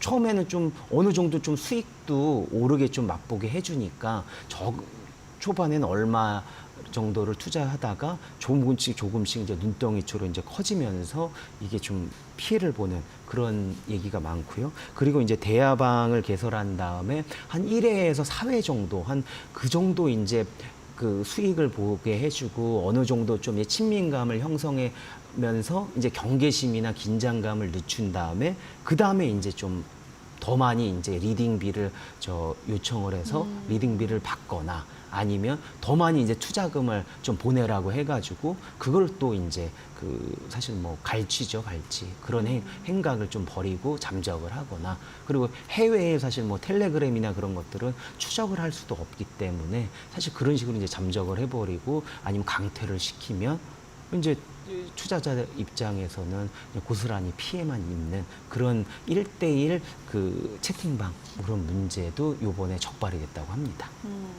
일단 이제 뭐 종목을 추천을 해주겠다 이렇게 리딩을 했는데 알고 보면은 그 리딩방이 불법이었고 보니까는 IPO 쪽으로도 사기가 있던데 요건 어떤 내용입니까? 예, 사실 지금 보면은 6월 달 같은 경우에도 IPO 붐이라 할 정도로 그 상장 일정이 빽빽하게 이렇게 나와 있고요. 아침 증시 보다 보면은 거의 제일 많이 오전에 상승하는 경우가 이날 뭐 상장한 그 IPO 주식이 가장 상승률이 높을 때가 많거든요. 그러다 보니까 이제 IPO 관련돼서는 어떻게든 이제 꼭 해보자 하는 그런 경우가 있는데, IPO 사기 행각도 지금 금감원에서 적발된 걸 보면 구체적인 사례를 하나 가져왔습니다. 왜냐면 올해 이제 4월에 있었던 일인데요. 그러니까 A 씨가 이제 어떤 이제 B사 주식을 이제 그 IPO 관련돼서 이제 하려고 하는데 연락이 와가지고 사전 공모 신청 기간이다. 그래서 그거에 따라 이제 어디 이제 홈페이지에 들어가서 이제 사전 공모를 이제 신청을 해라. 그리고 나서 이제 직원이 이제 거기 이제 그 회사의 이제 직원이라고 소개를 한 다음에 이제 그 추가 배정된 물량이다. 이렇게 해서 이제 관련된 이제 돈을 보내고 했는데 수백만 원을 돈을 입금을 했고, 그런데 알고 보니까 상장 당일날 뭐 주식이 입고되지도 않았고, 알고 보니 요 관련된 홈페이지며 주주 명부며 요 관련된 뭐 이 전화했던 직원이며 모두 다 사기였습니다. 사실 뭐 사전 공모주, 사전 청약일 같은 것들이 실제로 있지도 않은데 그런 게 있다고 이제 사기를 쳤고 그렇게 하는 경우가 많은데, 이번에 IPO 같은 경우에도 그런 식으로 이제 교묘하게, 그리고 플랫폼도 새롭게 뭐 하나를 만들어서 그 앱을 깔고 그렇게 했는데 그 앱조차도 사기의 그 가짜인 행각도 드러나기도 했습니다. 네. 그렇다면은 사실 이제 요게 좀 해결이 될 수 있을까, 그리고 피해를 당하지 않으면 어떻게 해야 될까 궁금해하시는 분들이 많을 것 같은데 좀 어떻게 해야 됩니까? 네, 사실 뭐 저도 방송 들어오기 전에 금감원에 전화를 해서 이런 그 자료도 냈고 했는데 이게 어떻게 이제 준비를 해야 되냐라고 하면은 우선은 뭐 투자 정보를 원하시냐라는 연락이 오거나 그러면은 그런 거는 100% 허위일 가능성이 많으니까 조심을 해야 되고, 이제 관련된 이제 112나 아니면 금감원 1332로 이제 전화를 해서 그렇게 해라. 그렇게 좀 주의를 당부를 했는데 사실은 이제 그걸 보면서도 좀 사실 좀 우려도 크고 그렇게 되는 게 실제 이거를 그렇게 한다 하더라도 이 조사가 그 실제 걸리는 시간이 꽤 오래 걸리거든요. 그러니까 투자는 이미 몇 억씩 그 손해를 봤는데 이미 뭐 주의한다고 했지만 워낙 주변에서나 이제 붐이 일고 했기 때문에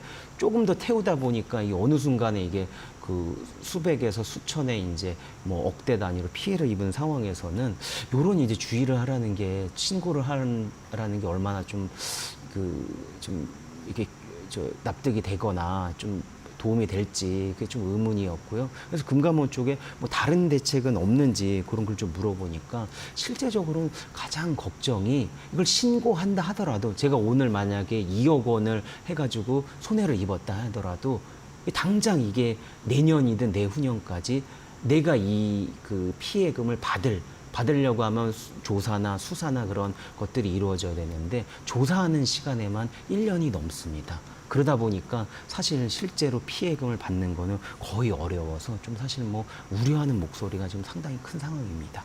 네, 알겠습니다. 물론 가장 좋은 방법은 이런 이제 사기라든지 불법 리딩방에 엮이지 않는 것인데 꼭 저희 시청자분들도 유념을 해주시면 좋을 것 같습니다. 지금까지 최훈길 기자와 함께했습니다. 고맙습니다. 네, 감사합니다.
시장을 움직인 이슈, 시장이 움직인 이슈 마켓 무버입니다.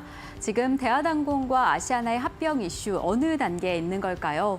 우선 유럽 집행위원회에서는 이 합병 단계에서 아시아나의 항공화물 분야를 매각하는 것을 합병의 전제 조건으로 삼았습니다. 그래서 지금 이 항공화물 분야, 지금 매각이 최종 단계에 다다랐다라는 이야기입니다. 바로 6월 17일에 에어인천이 항공화물 분야 아시아나와 MOU를 체결했습니다. 이렇게 최종 대상자로 선정이 된 건데요. 이제 17일부터 2주간 이 상세 실사를 진행하고 아시아나의 항공화물 분야 이제 완전히 덜어내게 되는 상황입니다. 그리고 이제 7월 말이면 대한항공과 주식 매매 계약을 체결을 하고 10월 말에 미국의 기업 심사 결합 이후에 최종 합병이 될 예정이다라고 합니다.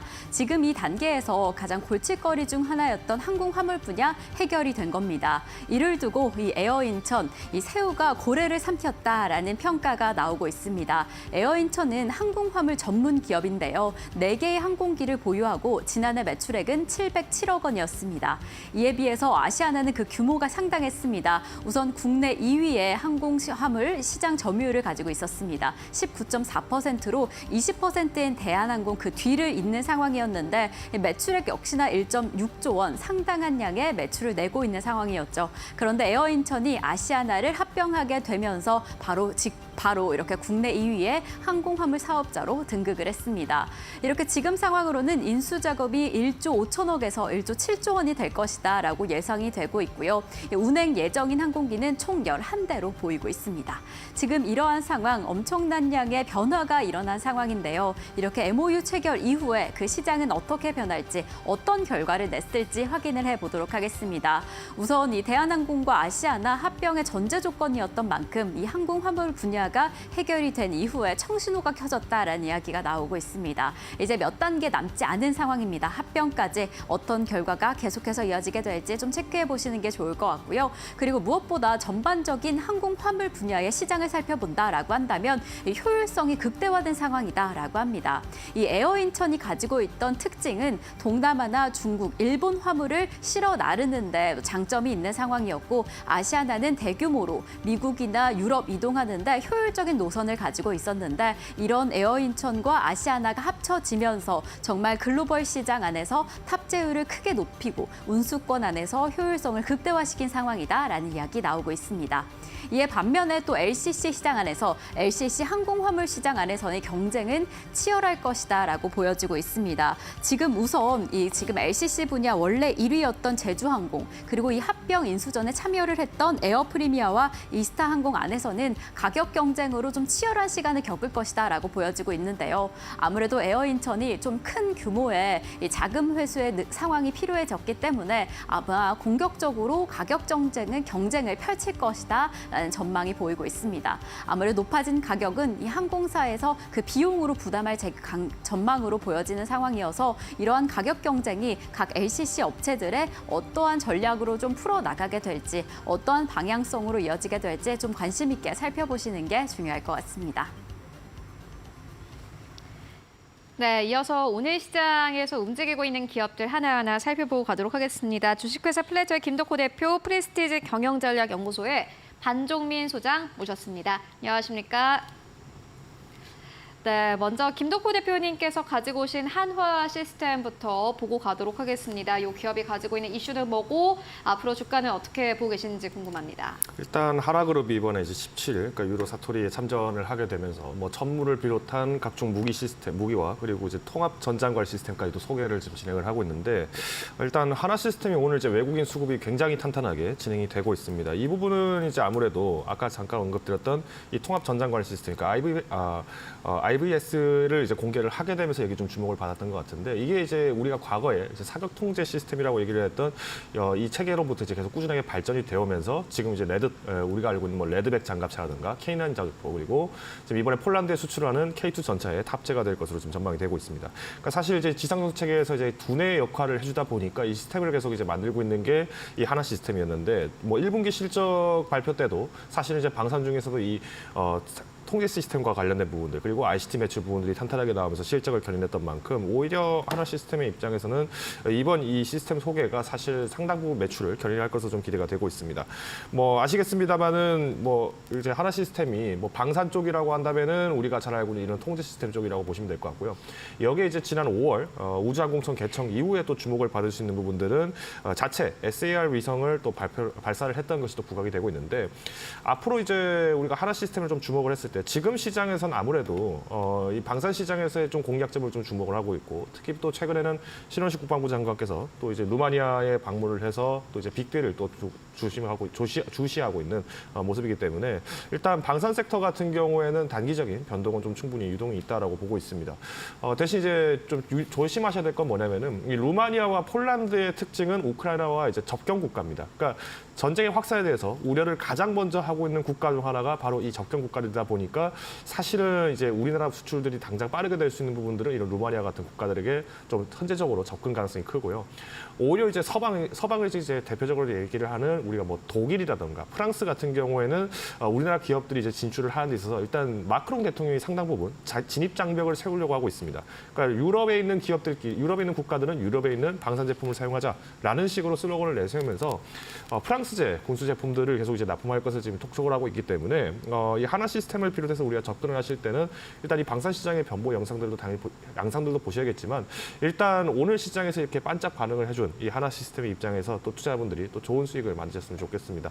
오늘 시장에서는 좀 비중을 좀 조절하시는 개념으로 뭐 기존에 보유하셨던 분들 같은 경우에는 뭐 반절 정도 매도를 하셔도 충분히 의미 있는 수익 실현의 기회가 되지 않을까라고 판단을 하고 있고요. 추후에 이제 조정이 2만 원 선대까지 좀 내려온다고 하면은 충분히 매수 타점은 유효하다. 하지만 우리가 하나 시스템이 갖고 있는 강점 부분들은 앞으로 계속 부각이 될 전망이기 때문에 좀 더 주목해 보셔도 좋을 것 같습니다. 사실 방산 섹터가 이번 해 주도주 중에 하나이긴 했는데 좀 오래 쉬어가다가 오늘 시장에서 그리고 어제장부터 좀 움직이기 시작을 했습니다.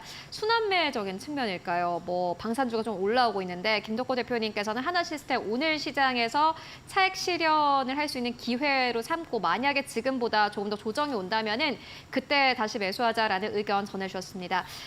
그리고 반조민 소장님께서도 가지고 오신 기업이 현대로템입니다. 역시나 마찬가지로 김덕호 대표님의 의견이랑 좀 비슷한 것 같은 게 결국에는 가지고 오신 게 뭐 매수의 관점이실지 어떻게 보십니까? 이제 밑으로 내려가고 있기 때문에 매수의 관점으로 좀 가져왔고요. 오늘 지금 5% 이상 하락을 하고 있는데 아직까지 수급적인 형태나 이러한 흐름들을 봤을 때는 충분히 매수 관점으로 관심을 충분히 가지실 필요가 있을 것 같습니다.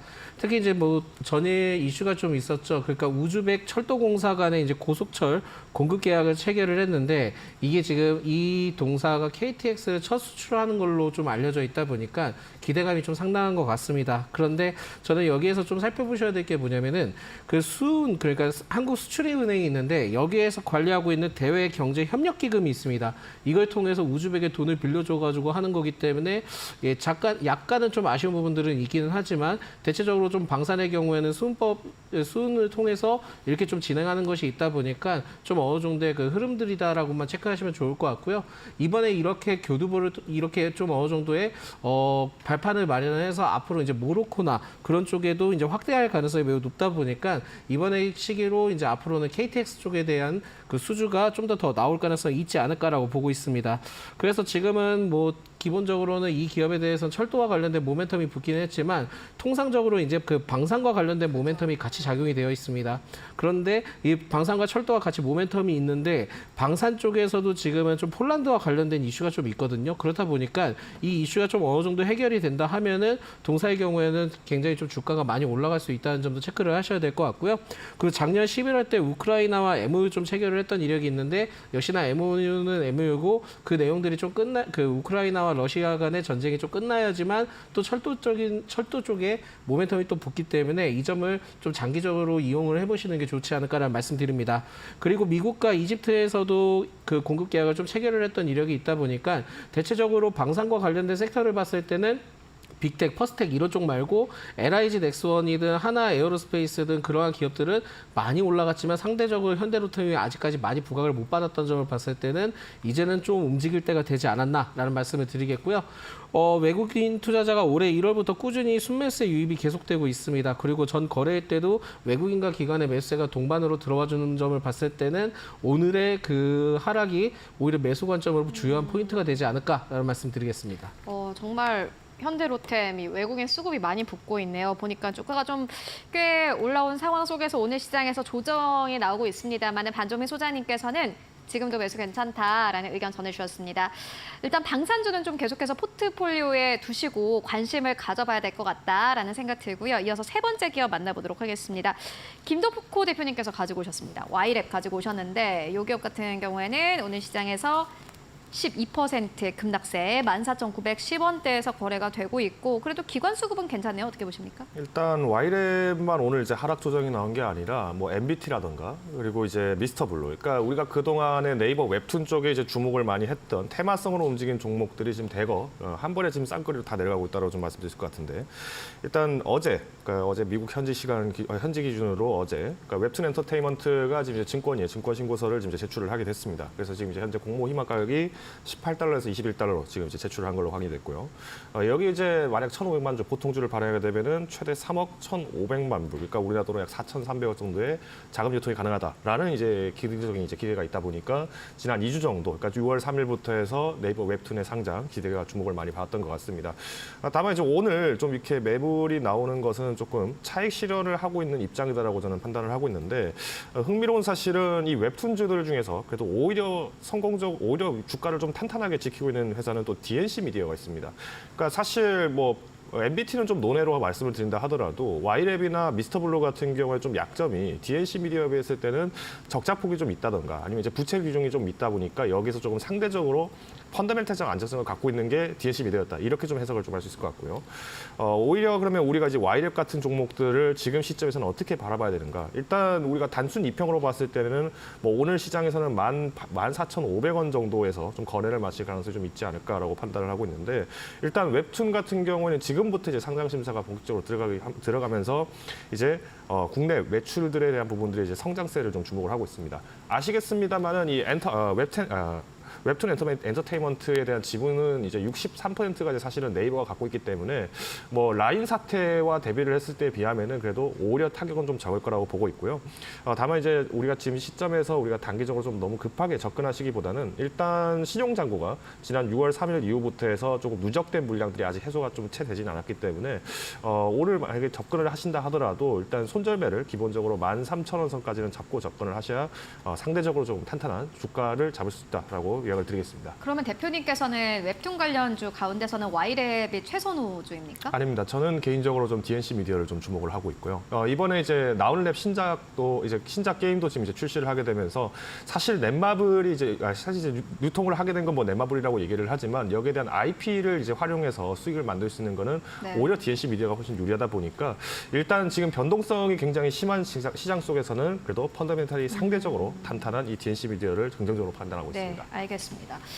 네이버 웹툰 엔터테인먼트 나스닥 상장 앞두고 있는 상황인데 웹툰 관련주가 최근 들어서 약간의 조정 나오고 있습니다. 김덕호 대표님께서 Y랩을 가지고 오시긴 했습니다만은 DNC 미디어가 최선호주다라는 의견 듣고 왔고요. 주가는 빠지는데 외국인들 수급 계속해서 들어옵니다. DNC 미디어 오늘까지 해서는 7거래 연속 외국인들 매수 들어오고 있습니다. 함께 체크해 보시면 좋을 것 같고요. 그렇다면은 오늘 시장에서 또 움직이고 있는 이슈 어떤 것들이 있을까요? 이어서 신유정 앵커와 함께 만나보시죠. 네, 한국 고속철도 차량의 수출, 정말 역사상으로도 기술적으로도 우리 주식시장 안에서도 긍정적인 반응이 나왔습니다. 호재가 아니었나 싶은데요. 이 고속철도 차량은 어떠한 이야기일지 기술적 측면에서 먼저 좀 살펴보도록 하겠습니다. 이 고속철도는 우리가 흔히 알다시피 시속 200km가 넘는 아주 빠른 속도의 철도인데요. 아무래도 고도의 기술, 집약적인 기술이기 때문에 이 해당 기술을 가지고 있는 보유한 국가가 그리 많지 않다라고 합니다. 프랑스, 독일, 일본, 중국, 스페인, 이탈리아 등 극소수의 나라만 가지고 있는 기술인데 그중에 하나가 바로 우리 대한민국입니다. 이렇게 해서 우리가 이런 기술을 가지고 수출을 하는데 국산화를 완전히 하는데 30년의 역사가 있었다, 30년이 필요했다라고 합니다. 이 역사부터 살펴보시면 1994년에 우리가 처음으로 고속철도 차량을 제작하기 위해서 프랑스 제작사인, 흔히 알고 있는 떼제베의 제작사인 알스톰사와 기술 이전에 대한 이야기를 좀 나눴습니다. 하지만 이 부분이 제대로 이행되지 않으면서 1996년에 우리가 대형 국책과제로 참여를 하게 된 건데요. 시작을 하게 된 건데 이때 함께한 기업이 바로 현대로템입니다. 현대로템과 함께 이 국산 고속차량 개발 프로젝트를 추진 시작했습니다. 그러면서 몇 년 후 2004년에 최초의 고속철인 KTX1이 운행을 시작했고 이때 KTX는 지금의 속도와는 좀 한껏 다른 상황입니다. 속도도 그렇게 많이 내지 않았고 기술적인 측면에서도 지금과 다르지만 첫 시작이 2004년에 시작했다는 점이 또 유의미한 상황입니다. 그리고 2008년에 지금과 가장 비슷한 첫 국산의 양산형 고속 차량이 출고가 됐습니다. 이로써 세계에서 네 번째로 이 KTX 국산화에 성공을 한 겁니다. 그리고 2013년에 현대로템의 8년간의 국책 과제인 해무가 바로 개발이 됐습니다. 이 지금 형태와 아주 똑같은 상황입니다. 2013년에 이 속도가 만들어졌다라고 보시면 됩니다. 그리고 2019년 이어서 2024년 드디어 해외로의 첫 수출, 그 첫 발이 시작이 된 거죠. 그러면서 현대로템이 최근에 우즈베키스탄과 고속철도 차량 그 계약을 맺었다라는 소식 들어보셨을 겁니다. 무려 2,700억 규모의 사업이 수주가 될 건데요. 지금 상황으로는 시속 250km급의 고속철도를 총 42대를 공급하겠다라는 계획을 지금 맺은 겁니다. 이뿐만 아니라 단순히 고속철도뿐만 아니라 기술도 이전하겠다, 기술도 좀 수출하겠다라는 계약도 포함이 되어 있는 있는데요. 지금 유지나 보수 서비스까지 포함을 해서 총 9개월가량의 기술을 함께 이어나가겠다라는 계획이 전해졌습니다. 지금 이렇게 계획이 체결됐다, 계약이 체결됐다라는 소식만으로도 지금 시장 전반의 기대감이 가득 끌어올라간 상황이었는데 또 이러한 계약 소식이 얼마나 호조를 가져오게 될지 그 이후의 영향을 좀 체크해 보도록 하겠습니다.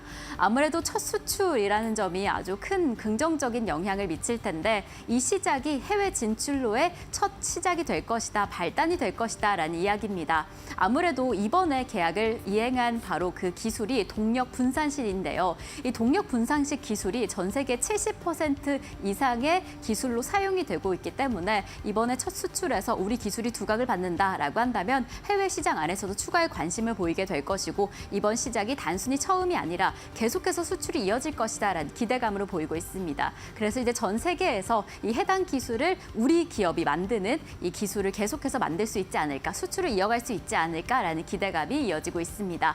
그리고 단순히 이 고속 차량을 수출한다라는 것 이외에도 정말 많은 일자리가 창출될 것이다라는 기대감이 보여지고 있습니다. 지금 고속 차량을 만드는 창원 중심으로 이 지역 경제가 상당히 부흥할 것이라는 기대감인데요. 일자리 창출뿐만 아니라 총 150여 개의 협력 업체가 함께 힘을 더한다라고 합니다. 그래서 단순히 이 KTX 수출 소식이 정말 여러 기반에서 여러 곳에서 이 지역 경제 부흥으로 이어질 것이라는 기대감 강력합니다. 지금 주가가 먼저 움직였는데 이 지역 시장 그리고 경제가 얼마나 부흥이 될 것인가 계속 관심 있게 살펴보시는 게 중요할 것 같습니다. 네, 이어서 종목 이야기 바로 해보도록 하겠습니다. 다음 기업은 아가방 컴퍼니인데 오늘 시장에서 0.5%의 상승세 5,880원대에서 지금 현재 거래가 되고 있습니다. 반정민 소장님께서 가지고 오셨는데 아가방 컴퍼니가 지금 안 움직이는데 마켓 무버로 가지고 오신 이유가 있으실까요?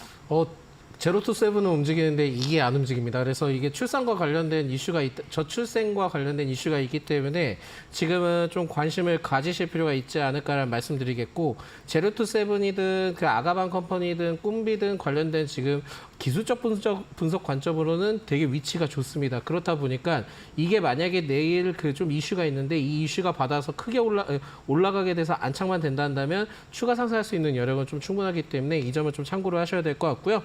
일단 이제 동사의 경우에는 유아 그 의류와 용품 그리고 제조 판매 업체이긴 한데 저출산 고령사회위원회에서 그 윤정부 그러니까 현 정부에서 두 번째 저출산 대책을 좀 발표할 예정이라고 합니다. 근데 이 발표 예정이 사실 주중에 발표될 예정이다라고 했지만 지금 한 19일로 좀 내일로 좀 유력할 것으로 보여지거든요.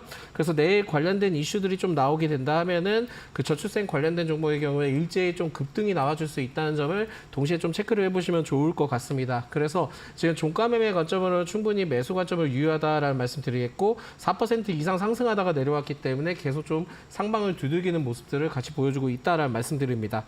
실적에 대해서 전년 대비 영업이익이 18% 증가를 했지만은 실적에 대해서 그렇게 크게 뛰어날 것 같지는 않아 보이고요. 그리고 이렇게 생각하시면 좋을 것 같습니다. 유모차가 많이 팔리느냐, 개모차가 많이 팔리느냐. 생각보다 개모차가 더 많이 팔립니다. 그렇다 보니까 저출생과 관련된 부분들은 지금 아직까지는 테마적인 이벤트적인 플레이를 통해서 그 매매 관점으로 좀 보시는 게 매우 좀 중요하지 않을까 볼 수 있을 것 같고요. 정책 발표 후에 만약에 갭상승을 통해서 급등을 하게 된다 하면은 그때는 좀 차익 실현을 해볼 수 있는 시점이 아닌가라는 말씀 드리겠습니다. 그렇지만은 이후에 또 추후에 재차 부각받을 가능성이 매우 높기 때문에 일단 지금은 그 종가 매매 관점으로 좀 접근하되 내일 만약에 크게 급등을 한다면은 매도하시고 추후에 또 타이밍을 보고 접근을 해도 늦지 않을 것 같다라는 말씀드립니다. 제로투세븐은 잘 가는데 아가방 컴퍼니 왜 안 갈까요?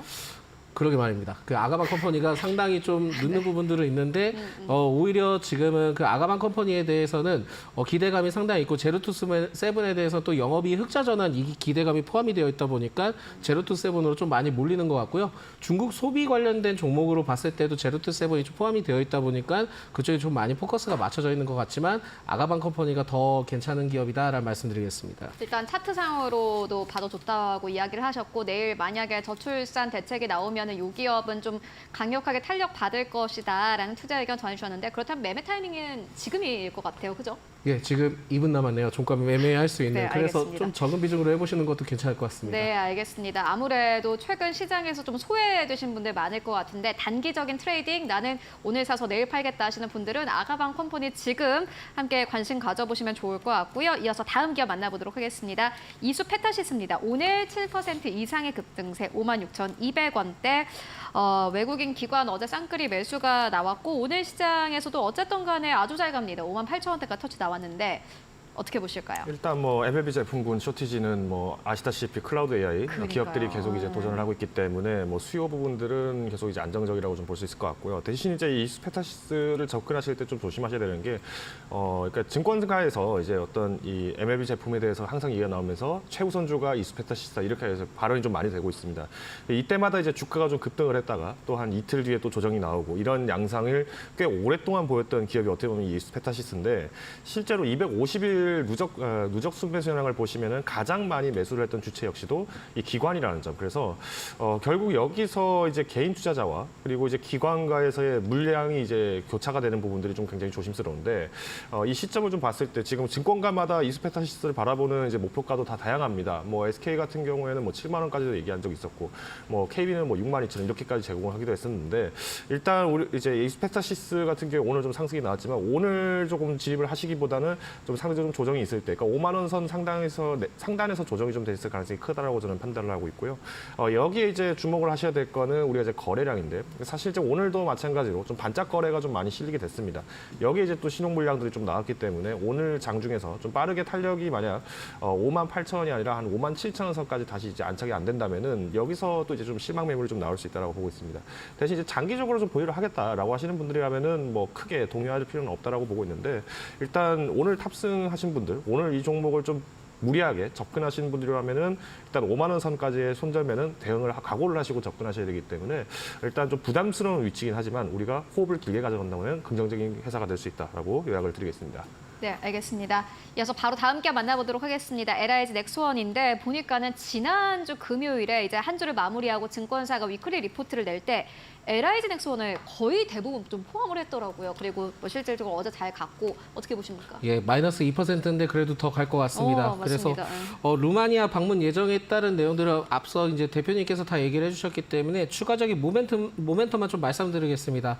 다음 달에 그 LIG 넥스원이 그 고스트 로보틱스 인수를 좀 완료할 예정입니다. 그렇게 되면은 이제 동사의 경우에는 단순히 좀 방산만 보시는 게 아니라 이제는 로봇과 같이 좀 그죠, 보셔야 되는데 그거에 따른 기대감이 좀 상당할 것 같고요. 방산 로봇과 관련된 부분들이 이슈가 좀 많이 될 가능성이 높습니다. 그래서 LIG 넥스원 쪽으로 좀 보시는 게 좋을 것 같긴 한데 그렇게 되면은 이 기업의 경우에는 추후에는 다양한 그 사업적인 부분들을 확대할 수 있는 요소들이 많기 때문에 충분히 기대를 해볼 수 있지 않을까 보고 있고 이것에 따른 모멘텀이 계속 좀 작용을 하는 것 같습니다. 그래서 외국인의 매수세가 계속 좀 들어와 주는 점이 이 점이 포인트가 되는데 오늘 장 좀 약하긴 하지만은 아직까지는 지금 이러한 흐름들이 유지가 되고 있기 때문에 추가 상승할 수 있는 여력은 큰데 그 전전 거래 때 굉장히 좀 급등을 했다 보니까 만약에 여기에서 크게 상승을 한다 하면은 그때는 비중 축소는 좀 일부 해주시면서 리스크 관리를 하는 것도 괜찮지 않을까라는 말씀드립니다.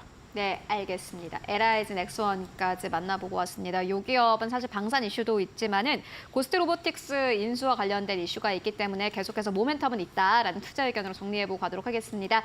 지금까지 김덕호 대표 그리고 반정미 소장과 함께했습니다. 고맙습니다.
네, 마감 전략 세워보고 가도록 하겠습니다. 오늘은 하이투자증권의 이화진 과장 연결해 보도록 하겠습니다. 안녕하십니까?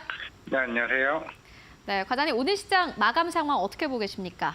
네, 최근에 이제 동해 심해 가스전 관련된 대왕골래 이슈가 이제 시장에서는 계속 부각되고 있고, 이번 주 21일이죠. 21일 날 이제 개발 전략 회의가 있습니다. 그렇기 때문에 한국가스공사나 이제 포스코인터 관련주들이 오늘 강한 상승 흐름 보였고, 물론 이제 추후에 7월 달에 위치 선정까지 한다라고 하게 되면은 아마 그 탄력성은 좀 더 나오지 않을까라고 좀 생각을 하고 있습니다. 두 번째는 테슬라 이제 FSD 승인을 이제 중국에서 받으면서 이제 자율주행 관련된 뭐 넥스트 칩이나 그리고 스마트 레이더 시스템, 그 프론티어 같은 회사들이 이제 주목을 받고 있는데요. 결국에는 이제 중국 시장이 본격적으로 자율주행 관련이 시장이 개화된다라고 하게 되면은 레벨 3단계에 대한 우리나라 자동차 그리고 지구공 같은 차들이 본격적으로 출시될 가능성이 굉장히 높습니다. 그렇게 되면 아마 내년부터 넥스트 칩도 결국에는 흑자 전환을 좀 기대가 있는 만큼 자율주행 관련주 유심 있게 보자 좀 말씀을 드리겠고요. 세 번째는 현대차입니다. 인도 IPO 시장 얘기가 계속 꾸준히 나오면서 인도 시장에 관련된 기대감이 계속 나오면서 하반기 때부터 하신이나 SL과 같은 종목군에 대한 실적 기대감이 덩달아 어제부터 이어지는 모습을 좀 보여주는 오늘 하루였습니다. 네, 어제 갔던 기업도 오늘 잘 갔고 말씀처럼 테슬라 관련 이슈로 오늘 관련된 또 기업들이 잘 갔습니다. 그렇다면 오늘 보시고 있는 기업 있으실까요? 일단 제우스입니다. 어제 삼성전자 관련된 엔비디아 이슈가 나왔었죠. 어떤 조건부 설계 변경에 대한 요청을 해왔었고, 결국에는 이제 컴퓨텍스에서 얘기했던 전선왕 CEO에 관련된 얘기가 어느 정도 실패사를 반박했다. 결국에는 향후에 컬테스트 통과 여부가 사실 어느 정도 기정사실화되는 부분이 저는 있다고 좀 생각을 하고 있습니다.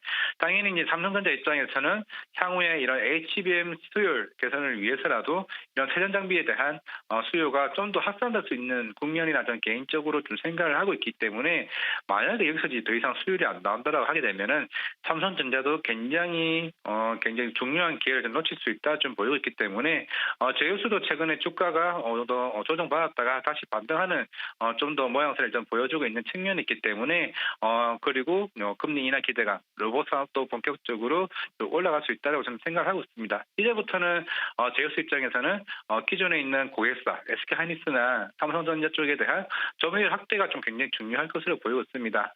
2월달에 LTC가 SK하이닉스 쪽에 이제 물량을 받으면서 그 부분이 조금 시장에서는 제우스에 대한 좀 기대감이 조금 소멸되는 부분들이 있었는데 다시 확장되는 모습이 있다 보니까 제우스의 기대가 다시 살펴볼 수 있다라고 했을 때 제우스도 이제부터 다시 한번 보자 말씀드리겠습니다. 네, 제우스에 대한 투자 의견 듣고 왔습니다. 말씀 고맙습니다. 네, 감사합니다. 네, 6월 18일 화요일 시장 마감을 향해 달려가고 있습니다. 어떤 모습으로 마무리가 될지, 내일은 어떻게 준비하면 좋을지 이 스토리의 정태근 이사님 그리고 하이투자증권 스마트 PB센터의 이청원 PB님 모시고 이야기 나눠보겠습니다. 두 분 어서 오세요. 네, 반갑습니다. 네, 그래도 코스닥이 장 막판에 약간의 상승세로 좀 돌아선 게 아닌가라는 흐름이 확인이 되는데 이사님은 지금 오늘 시장 좀 어떻게 보셨을까요? 오늘 네. 시장 올라도 좀 애매하다라고 말씀드려야 되나요? 뭐 무슨 말씀이냐면 지금 코스피 지수가 3월 20일 이후에 보게 되면 2780포인트 부분에 지금 세 번째 접근한 상황이거든요. 단순히 기술적으로만 보게 되면 저점 계속 높여가게 되고 2780포인트 저항이긴 하지만은 오늘 수급 보면은 돌파를 할 것 같거든요. 근데 과거 두 번 이제 3월달, 5월달 양치기 손님 두 번 하다 보니까 과연 이번에도 갈까라는 의심이 좀 생기는 것 같아요. 그래서 일단 어쨌든 이런 그 자리에서 이런 수급이란지 삼성전자 강세란지 상당히 반가운데 어제 이런 부분이 좀 연속성으로 좀 일어날지에 대한 부분들이 좀 궁금하다라고 저도 궁금하다 좀 말씀을 좀 드릴 수가 있을 것 같습니다. 오늘 아시겠지만은 이제 지수가 오른 이유는 금리나 기대감 플러스 그리고 나스닥 기술주 강세 이 두 가지 요인들이 좀 작용이 됐는데 그동안 나스닥 기술주란지 그리고 코스피 우리 코스피라기보다는 국내장이라고 그럴게요. 국내장과 미국장이 그리고 특히나 나스닥이 좀 디커플링되는 현상들이 좀 많았었기 때문에 과연 이번에는 동조할까라는 그런 많은 생각들이 좀 혼란하게 만드는 그런 하루였다라고 말씀을 좀 드릴 수가 있을 것 같습니다. 지금 반도체가 좋다는 건 누구나 다 알고 있는 상황들입니다. 하지만 우리나라에 엔비디아 같은 기업이 없고 MS 같은 기업이 없다 보니까 조금 아쉬운 흐름들이 나오고 있는데 과연 이번에는 코스피가 2780포인트를 돌파하게 되면서 형님이 또 코스닥을 이끌어주는 그런 모습이 나올까라는 그런 생각을 좀 많이 했었던 하루다라고 말씀을 드릴 수 있을 것 같아요. 네, 오늘 시장 안에서 정말 외국인의 수급도 그렇고 반도체 투탑 기업의 상승세도 정말 탄탄하게 이어지고 있는데 이러한 부분이 이 코스피 2780선 돌파에 계속 힘을 더해줄 수 있을지 이번에는 진짜 뚫어줄 수 있을지 내일의 힘까지 계속 좀 집중해서 살펴보셔야 할 것 같습니다. 자, 그렇다면 우리 오늘 시장은 어떤 모습으로 마무리가 됐을지 지금 코스피부터 살펴보도록 하겠습니다. 코스피는 오늘 상승 출발을 해서 그 상승세 계속 지켜냈습니다. 0.79% 상승하며 2765선으로 마감을 향해 달려가고 있고요. 코스닥은 장 마감 직전에 이렇게 강보합 전환을 해줬습니다. 0.01% 상승하며 859선으로 마감을 대기하고 있습니다. 자, 그렇다면 수급동에 어떻게 보여지고 있을까요? 코스피부터 체크를 해보겠습니다. 외국인 투자자 홀로 오늘 강력하게 담아냈습니다. 선물 시장 안에서도 매수세를 보이던 외국인 투자자 6,370억 원의 매수세를 보였고요. 이에 반면에 개인과 기관 투자자 덜어냈습니다. 기관 투자자 오늘로서 4거래일째 매물을 덜어냈습니다. 자, 코스닥 시장은 어떠한 모습으로 마감을 준비하고 있을지 수급 동향 체크를 해보겠습니다. 코스닥 시장 안에서는 개인 투자자 홀로 담아냈습니다. 개인 투자자 오늘도 담아낸 모습입니다. 3거래일째 매물을 담아내면서 오늘로써 252억 원 매수세를 보였고요. 외국인과 기관 투자자는 덜어냈습니다. 각각 29억 원, 121억 원의 순매도세를 보였는데 기관 투자자 역시나 오늘로써 4거래일째 순매도세를 이어가는 상황입니다. 자, 이러한 모습으로 양시장 모두 상승세로 마감을 하도록 하겠습니다.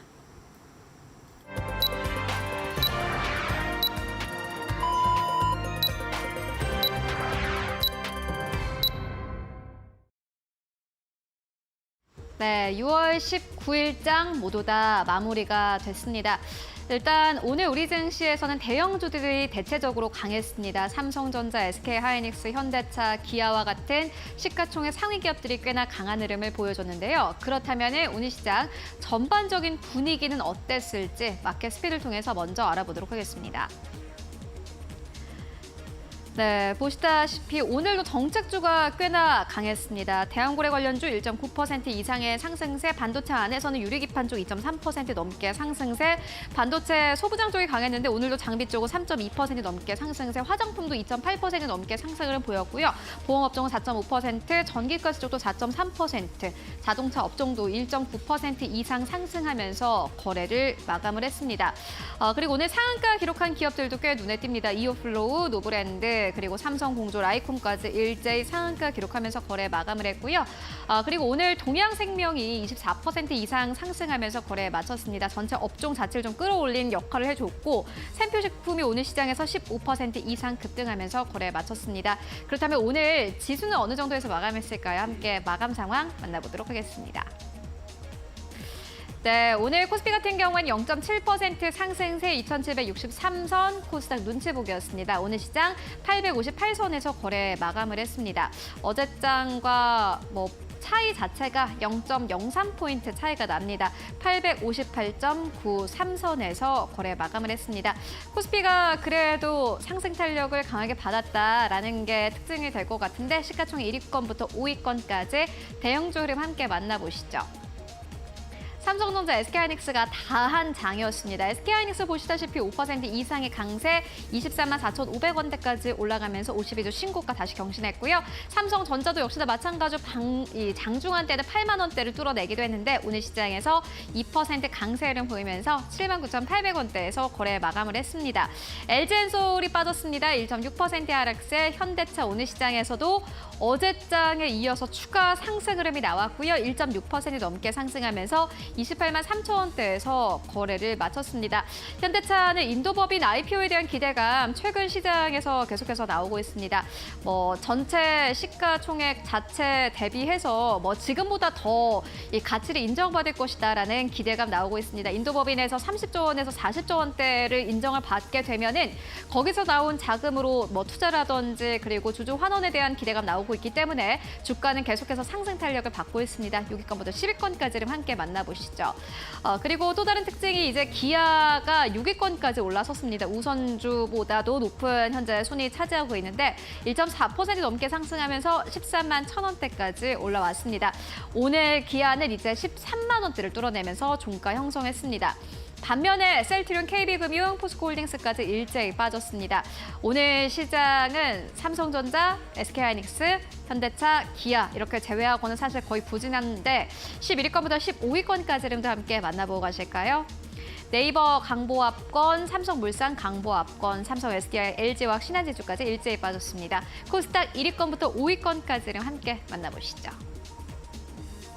네, 코스닥 1위권부터 5위권까지 알테오젠 2% 넘게 상승하면서 27만 3,500원대 외국인 수급 계속해서 들어오는 기업입니다. 그리고 에코프로비엔과 에코프로도 오늘 시장에서 3% 이상 하락하면서 거래에 마쳤습니다. 전기차 업종 안에서는 오늘은 자율주행 쪽으로 다시 한번 거래 대금이 좀 옮겨가는 분위기였습니다. 그리고 장 초반까지만 하더라도 사실 2차 전지 쪽이 꽤나 강한 흐름 보여줬는데 결국에는 하락으로 마감을 했고요.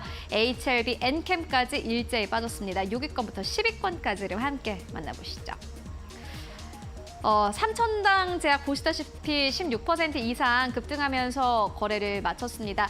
잘 하지 못하고 있는 FDA 승인을 해낸 결국엔 기업이기도 한데 삼천당 제약 계속해서 신약에 대한 기대감도 안고 있고요. 14만 1,500원대까지 올라가면서 시가총액 이제 8위권까지 진입을 했습니다. 코스닥 안에서는 확실히 최근에는 좀 바이오주가 핫합니다. 그만큼 시가총액이 한 계단 더 위로 올라오고 있는데 알테오젠이 가장 예가 될 것 같고 큰 예가 될 것 같고요. 삼천당 제약이 최근 들어서 후발주자로 계속해서 따라오고 있습니다. 클래시스 2.3% 넘게 상승하면서 오늘 시장에서 5만 1,800원대까지 올라가면서 거래 마감을 했고요. 레인보우 로보틱스 강보합권 16만 8,000원대에서 거래 마쳤습니다. 지금까지 마감 상황 함께 살펴보고 왔습니다.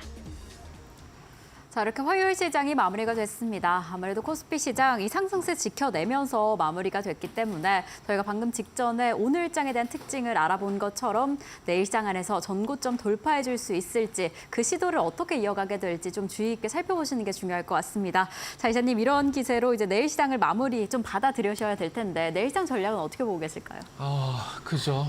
받아들여야 되는데 네. 상당히 머릿속이 복잡해요. 이게 그러니까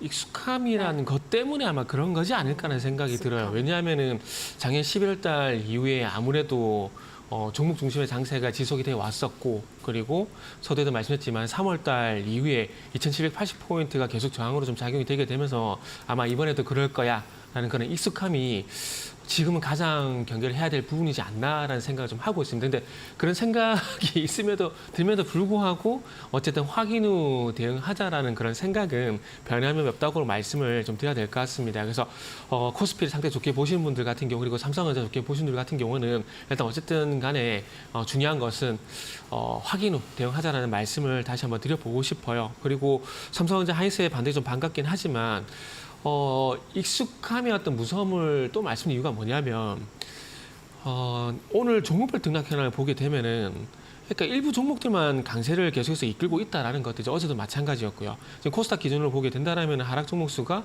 935고 상승 종목 수가 또 623이거든요. 물론 일부 대형주가 시장을 이끌어갈 수가 있겠지만은 그럼에도 불구하고 지금까지 이어졌던 종목 장세였던 특징이 그대로 유지가 되는 상황들 속에서 바로 지수가 간다라고 바로 태세를 전환하기에는 좀 확인해야 될 부분이 좀 많아서 그렇다 좀 보시면 좋을 것 같습니다. 그래서 정리를 하자면은 지수 같은 경우는 특히나 코스피 같은 경우는 일단은 2000 조금 5% 덜 먹더라도 차라리 2,800포인트가 돌파가 되는 걸 확인하고 가는 게 차라리 낫지 않을까 생각 좀 하고 있고요. 그리고 지금 극단적인 좀 어찌 보면은 또 증시 쏠림 현상, 어제는 자동차, 오늘은 반도체, 물론 오늘 자동차가 약세를 보인 건 아닙니다. 시장마다 주도주가 계속 바뀌고 있다는 거죠. 그래서 이런 현상들이 나오게 되면서 시장 전체적으로 분위기를 이끈다라기보다는 그냥 돈의 쏠림 현상이 나오고 있기 때문에 투자 심리였던 회복 여부, 그러니까 투자 심리는 종목별 등락현을 봤을 때 하락 종목 수가 아닌 상승 종목 수가 오히려 보는 현상이 좀 나와주게 되면서 지수를 이끄는지를 보자라는 말씀을 드리고 싶었다라고 생각을 하시면 될 것 같습니다. 그리고 마지막으로 뭐 항상 뭐 관심 섹터를 말씀드리고 있는데 뭐 웹툰, 바이오, 전력설비, 밸류를 말씀드리고 있는데 웹툰은 죄송한데 빼도록 할게요. 빼도록 하고요. 그래서 바이오, 뭐 전력설비, 밸류 관련주를 좀 보시면 좋겠는데 일단 20일 같은 경우는 이제 여름철 전력 수급 전망 그리고 대책을 발표를 하거든요. 그래서 이런 이슈가 있고 그리고 이제 바이오 쪽 같은 경우는 6월 21일 날 미국에서 또 당뇨병 학회가 있습니다. 여기서 비만 치료제 관련돼 가지고 한미약품이라든지 뭐 펩트론, 한국 BNC 뭐 이런 것들 연결시켜 볼 수가 있을 것 같고요. 그리고 전력 소비 쪽 같은 경우는 전력 소비뿐만 아니라 어쨌든 전력 수급에 대한 내용이기 때문에 원자력까지도 분위기가 좀 나오는지 보시면 좋을 것 같아요. 그리고 밸류 같은 경우는 6월 중으로 기업 밸류업 지원 방안을 발표할 예정이라고 합니다. 그래서 그런 이슈를 보게 된다면은 최근에 뭐 DBI텍이 또 그동안 조용했다가 또 반등이 나오고 있거든요. 그래서 그런 종목들도 한번 관심을 가져보시면 좋을 것 같습니다. 네, 아무래도 익숙함에 경계하자라는 네. 이야기를 해주셨습니다. 이럴 때일수록 시장 대응을 좀 신중히 이어가 보자라는 이야기로 좀 받아들이시면 될 것 같은데 그 코스피 돌파 여부를 좀 확인하신 네. 이후에 안정적으로 접근하셔도 좋을 것 같고 이야기해 주신 섹터 바이오나 전력 설비를 조금 더 관심 있게 살펴보시면 어떨까라는 생각이 듭니다. 자, 피비님은 내일 시장 좀 어떻게 보고 계실까요? 개인적으로 오늘 선물과 네. 현물 쪽에서 외국인들이 적지 않게 그렇죠. 매수세를 보였습니다. 네. 그리고 거시경제 변수가 지금 나쁘지 않다는 점에서 코스피 기준으로 결국 3월 26일에 고가는 돌파는 하긴 할 거라고 봅니다. 그리고 그게 당장 내일 돌파를 한다라고 해서 이상할 건 전혀 없을 것 같고요. 그래서 시장 자체는 우선은 긍정적으로 바라보되 투자를 함에 있어서 최근에 신고가를 돌파하는 기업들이 많이 시세가 나옵니다. 오늘도 이스페타시스, 하나시스템 이런 기업들이 크게 나오는데요. 코스피 같은 경우에도 지난 3월부터 시장의 힘이 상당히 응축되어 있는 그런 상황이라고 봅니다. 2779.40포인트를 돌파하는 시점에 강한 시세가 나올 것으로 기대가 되고 그 중심에는 아마 반도체가 있지 않을까 그리 보입니다. 가급적이면 반도체 기업 중에서 오늘 다시 한번 고개를 조금씩 들고 신고가 부근에 있는 많은 기업들 그 기업들은 오늘 저녁에 여러분들이 한번 출연한 뒤에 해당 기업들을 내일 장 초반에 공략을 한다면 단기적으로도 좋은 결과가 있지 않을까 그리 보여지고요. 시장은 전반적으로 그런 양상이 강합니다. 섹터의 선택을 참 잘해야 합니다.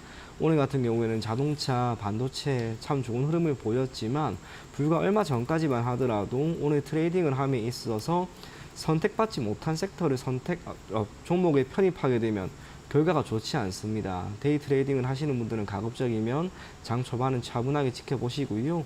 당일 움직임이 나오는 섹터, 그 섹터에 있는 많은 기업 중에 하나 잘 선택해서 거래하면 단기적으로도 충분히 좋은 결과가 있지 않을까 그리 생각이 됩니다.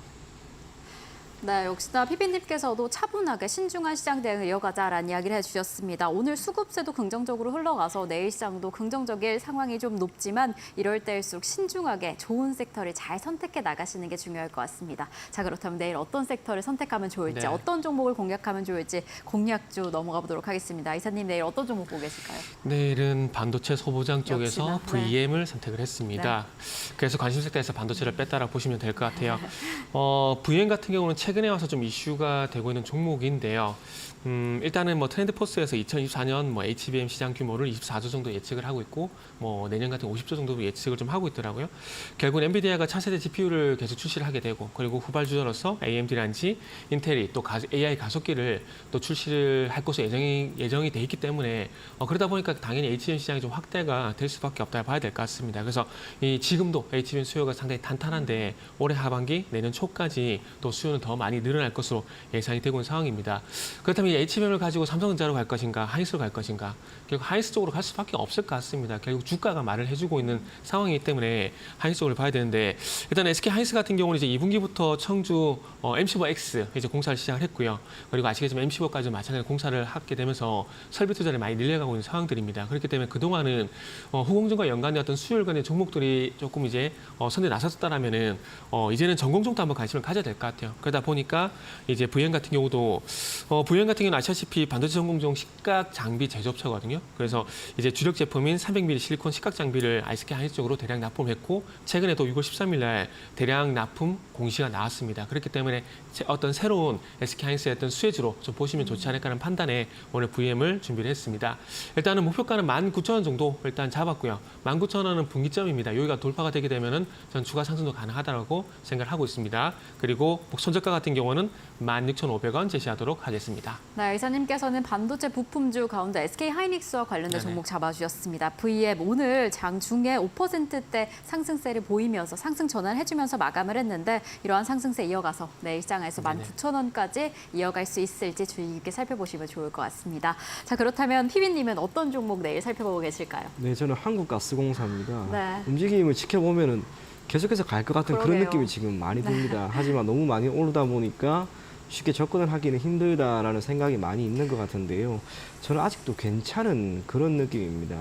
기본적으로 이 이슈 자체가 너무나 큰 이슈입니다. 그중에서도 가스 같은 경우에는 실질적으로 매장만 제대로 확인이 되고 채굴이 되고 생산만 된다면 우리나라 같은 경우 대략 30년 정도 충분히 쓸 수 있는 그런 수준의 양입니다. 기존 한국가스공사 같은 경우에는 모잠비크에서 가스관 그리고 시추 탐사 개발 생산까지 모든 참여 경험이 있습니다. 그래서 이번 대왕고래 테마 이 정부 차원에서의 정책과 그 모든 것에 대한 중심이 되는 기업이 될 건 자명하고요.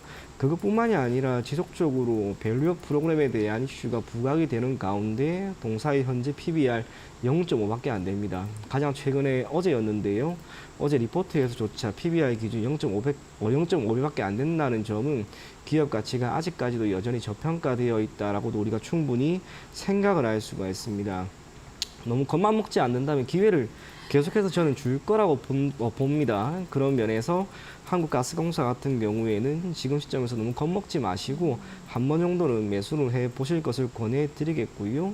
6월 말, 7월 말 길게 보면 내년 상반기 결국 결과가 나옵니다. 그때까지는 모멘텀이 있다는 거예요. 얼마 전에 초전도체 결과가 사실상 그리 좋게 나온 건 아닙니다. 그럼에도 불구하고 이슈가 너무 강했기 때문에 주가는 이렇게 계속 올라갈 수가 있었고요. 이번 테마도 마찬가지입니다. 그런 면에서 한국가스공사를 여러분들이 내일 시점에서 한번 매수해 볼 것을 권해드리겠고 목표 가격은 65,000원, 손절 가격은 조금 짧게 52,500원 제시해 드리도록 하겠습니다. 네, 한국가스공사 사실 오늘도 오르고 오늘 신고가 경신을 해서 더 오를까 계속 지켜봐도 될까라는 궁금증이 있으실 텐데 지금 모멘텀 계속 이어질 것이다 라고 이야기를 해주셨습니다. 그래서 기회를 주어진다라고 한다면 지금 접근해 보셔도 어떨까라는 생각이 드는데요. 목표가 65,000원입니다. 내일 시장 안에서 어떻게 흘러가게 될지 주의 깊게 살펴보시면 좋을 것 같습니다. 자, 그럼 저희는 오늘 두 분과 여기에서 인사드리겠습니다. 오늘도 감사드립니다. 네, 감사합니다.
계속해서 이데일리 TV 뉴스입니다. 은행권이 보이스피싱 등 비대면 금융사고에 따른 피해를 자율배상한 첫 사례가 나왔습니다. 금융감독원은 지난 1월 1일부터 보이스피싱 등 비대면 금융사고 피해에 대한 자율배상 제도를 시행 중에 있다고 밝혔습니다. 해당 제도는 비대면 보이스피싱 사고로 인한 피해를 금융회사가 책임지는 제도로 비대면 금융사기로 금전적 피해가 발생한 경우에 신청이 가능합니다. 배상 금액은 은행의 사고 예방 노력과 소비자의 과실 정도를 종합적으로 고려해 결정됩니다. 책임 부담 기준 제도 시행 이후 19개 은행에 배상을 신청한 건수는 총 53건으로 피해 금액은 13억 3천만 원입니다. 이데일리가 오늘 서울 중구 장충동 서울 신라호텔에서 이데일리 페리 특별 심포지엄을 열었습니다. 이날 행사에서는 루이사이너 브루킹스 연구소 허치슨 센터 정책 디렉터를 비롯한 국내외 석학들이 지난 8개월 동안 준비한 한국의 인구 정책 관련 연구 결과를 발표했습니다. 유일호 전 부총리 겸 기획재정부 장관, 김종석 규제개혁위원장, 박병원 전 경영자 총협회 회장, 김태현 국민연금공단 이사장 등이 참석했고 강석훈 KDB 산업은행 회장과 이상은 한국사회보장학회장이 축사를 맡았습니다. 최상목 경제부총리는 영상으로 축하 메시지를 보냈습니다. 이데일리는 이날 심포지엄을 시작으로 20일까지 사흘간 인구 위기, 새로운 상상력, 패러다임 전환을 주제로 제15회 이데일리 전략 포럼을 개최합니다. 한국세무사회는 세무 플랫폼을 탈세 조장 혐의로 국세청에 추가 고발했다고 밝혔습니다.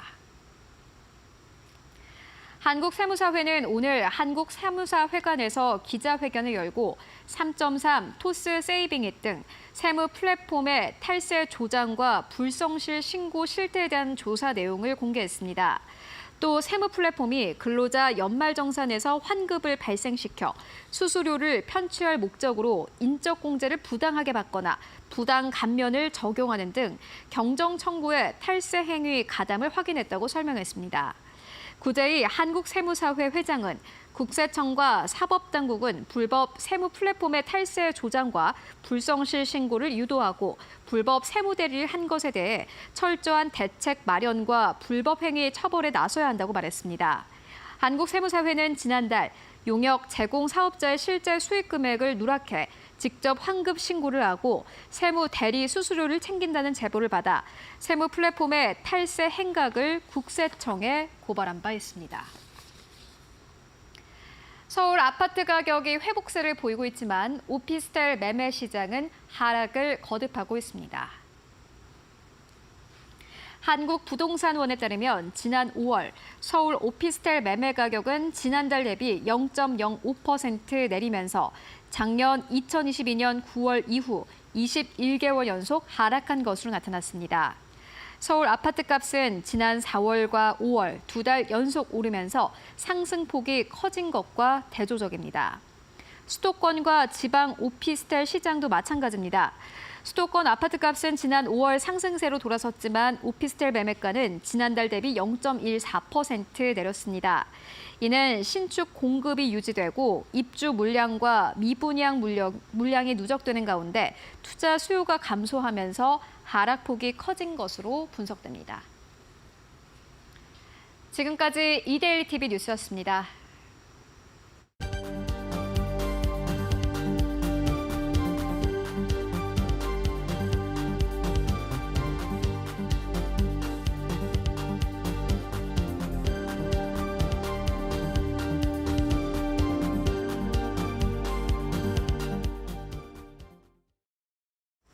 네, 오늘 저희가 준비한 소식은 여기까지입니다. 저희는 내일도 든든하게 함께하겠습니다. 시청해주신 여러분 모두 고맙습니다.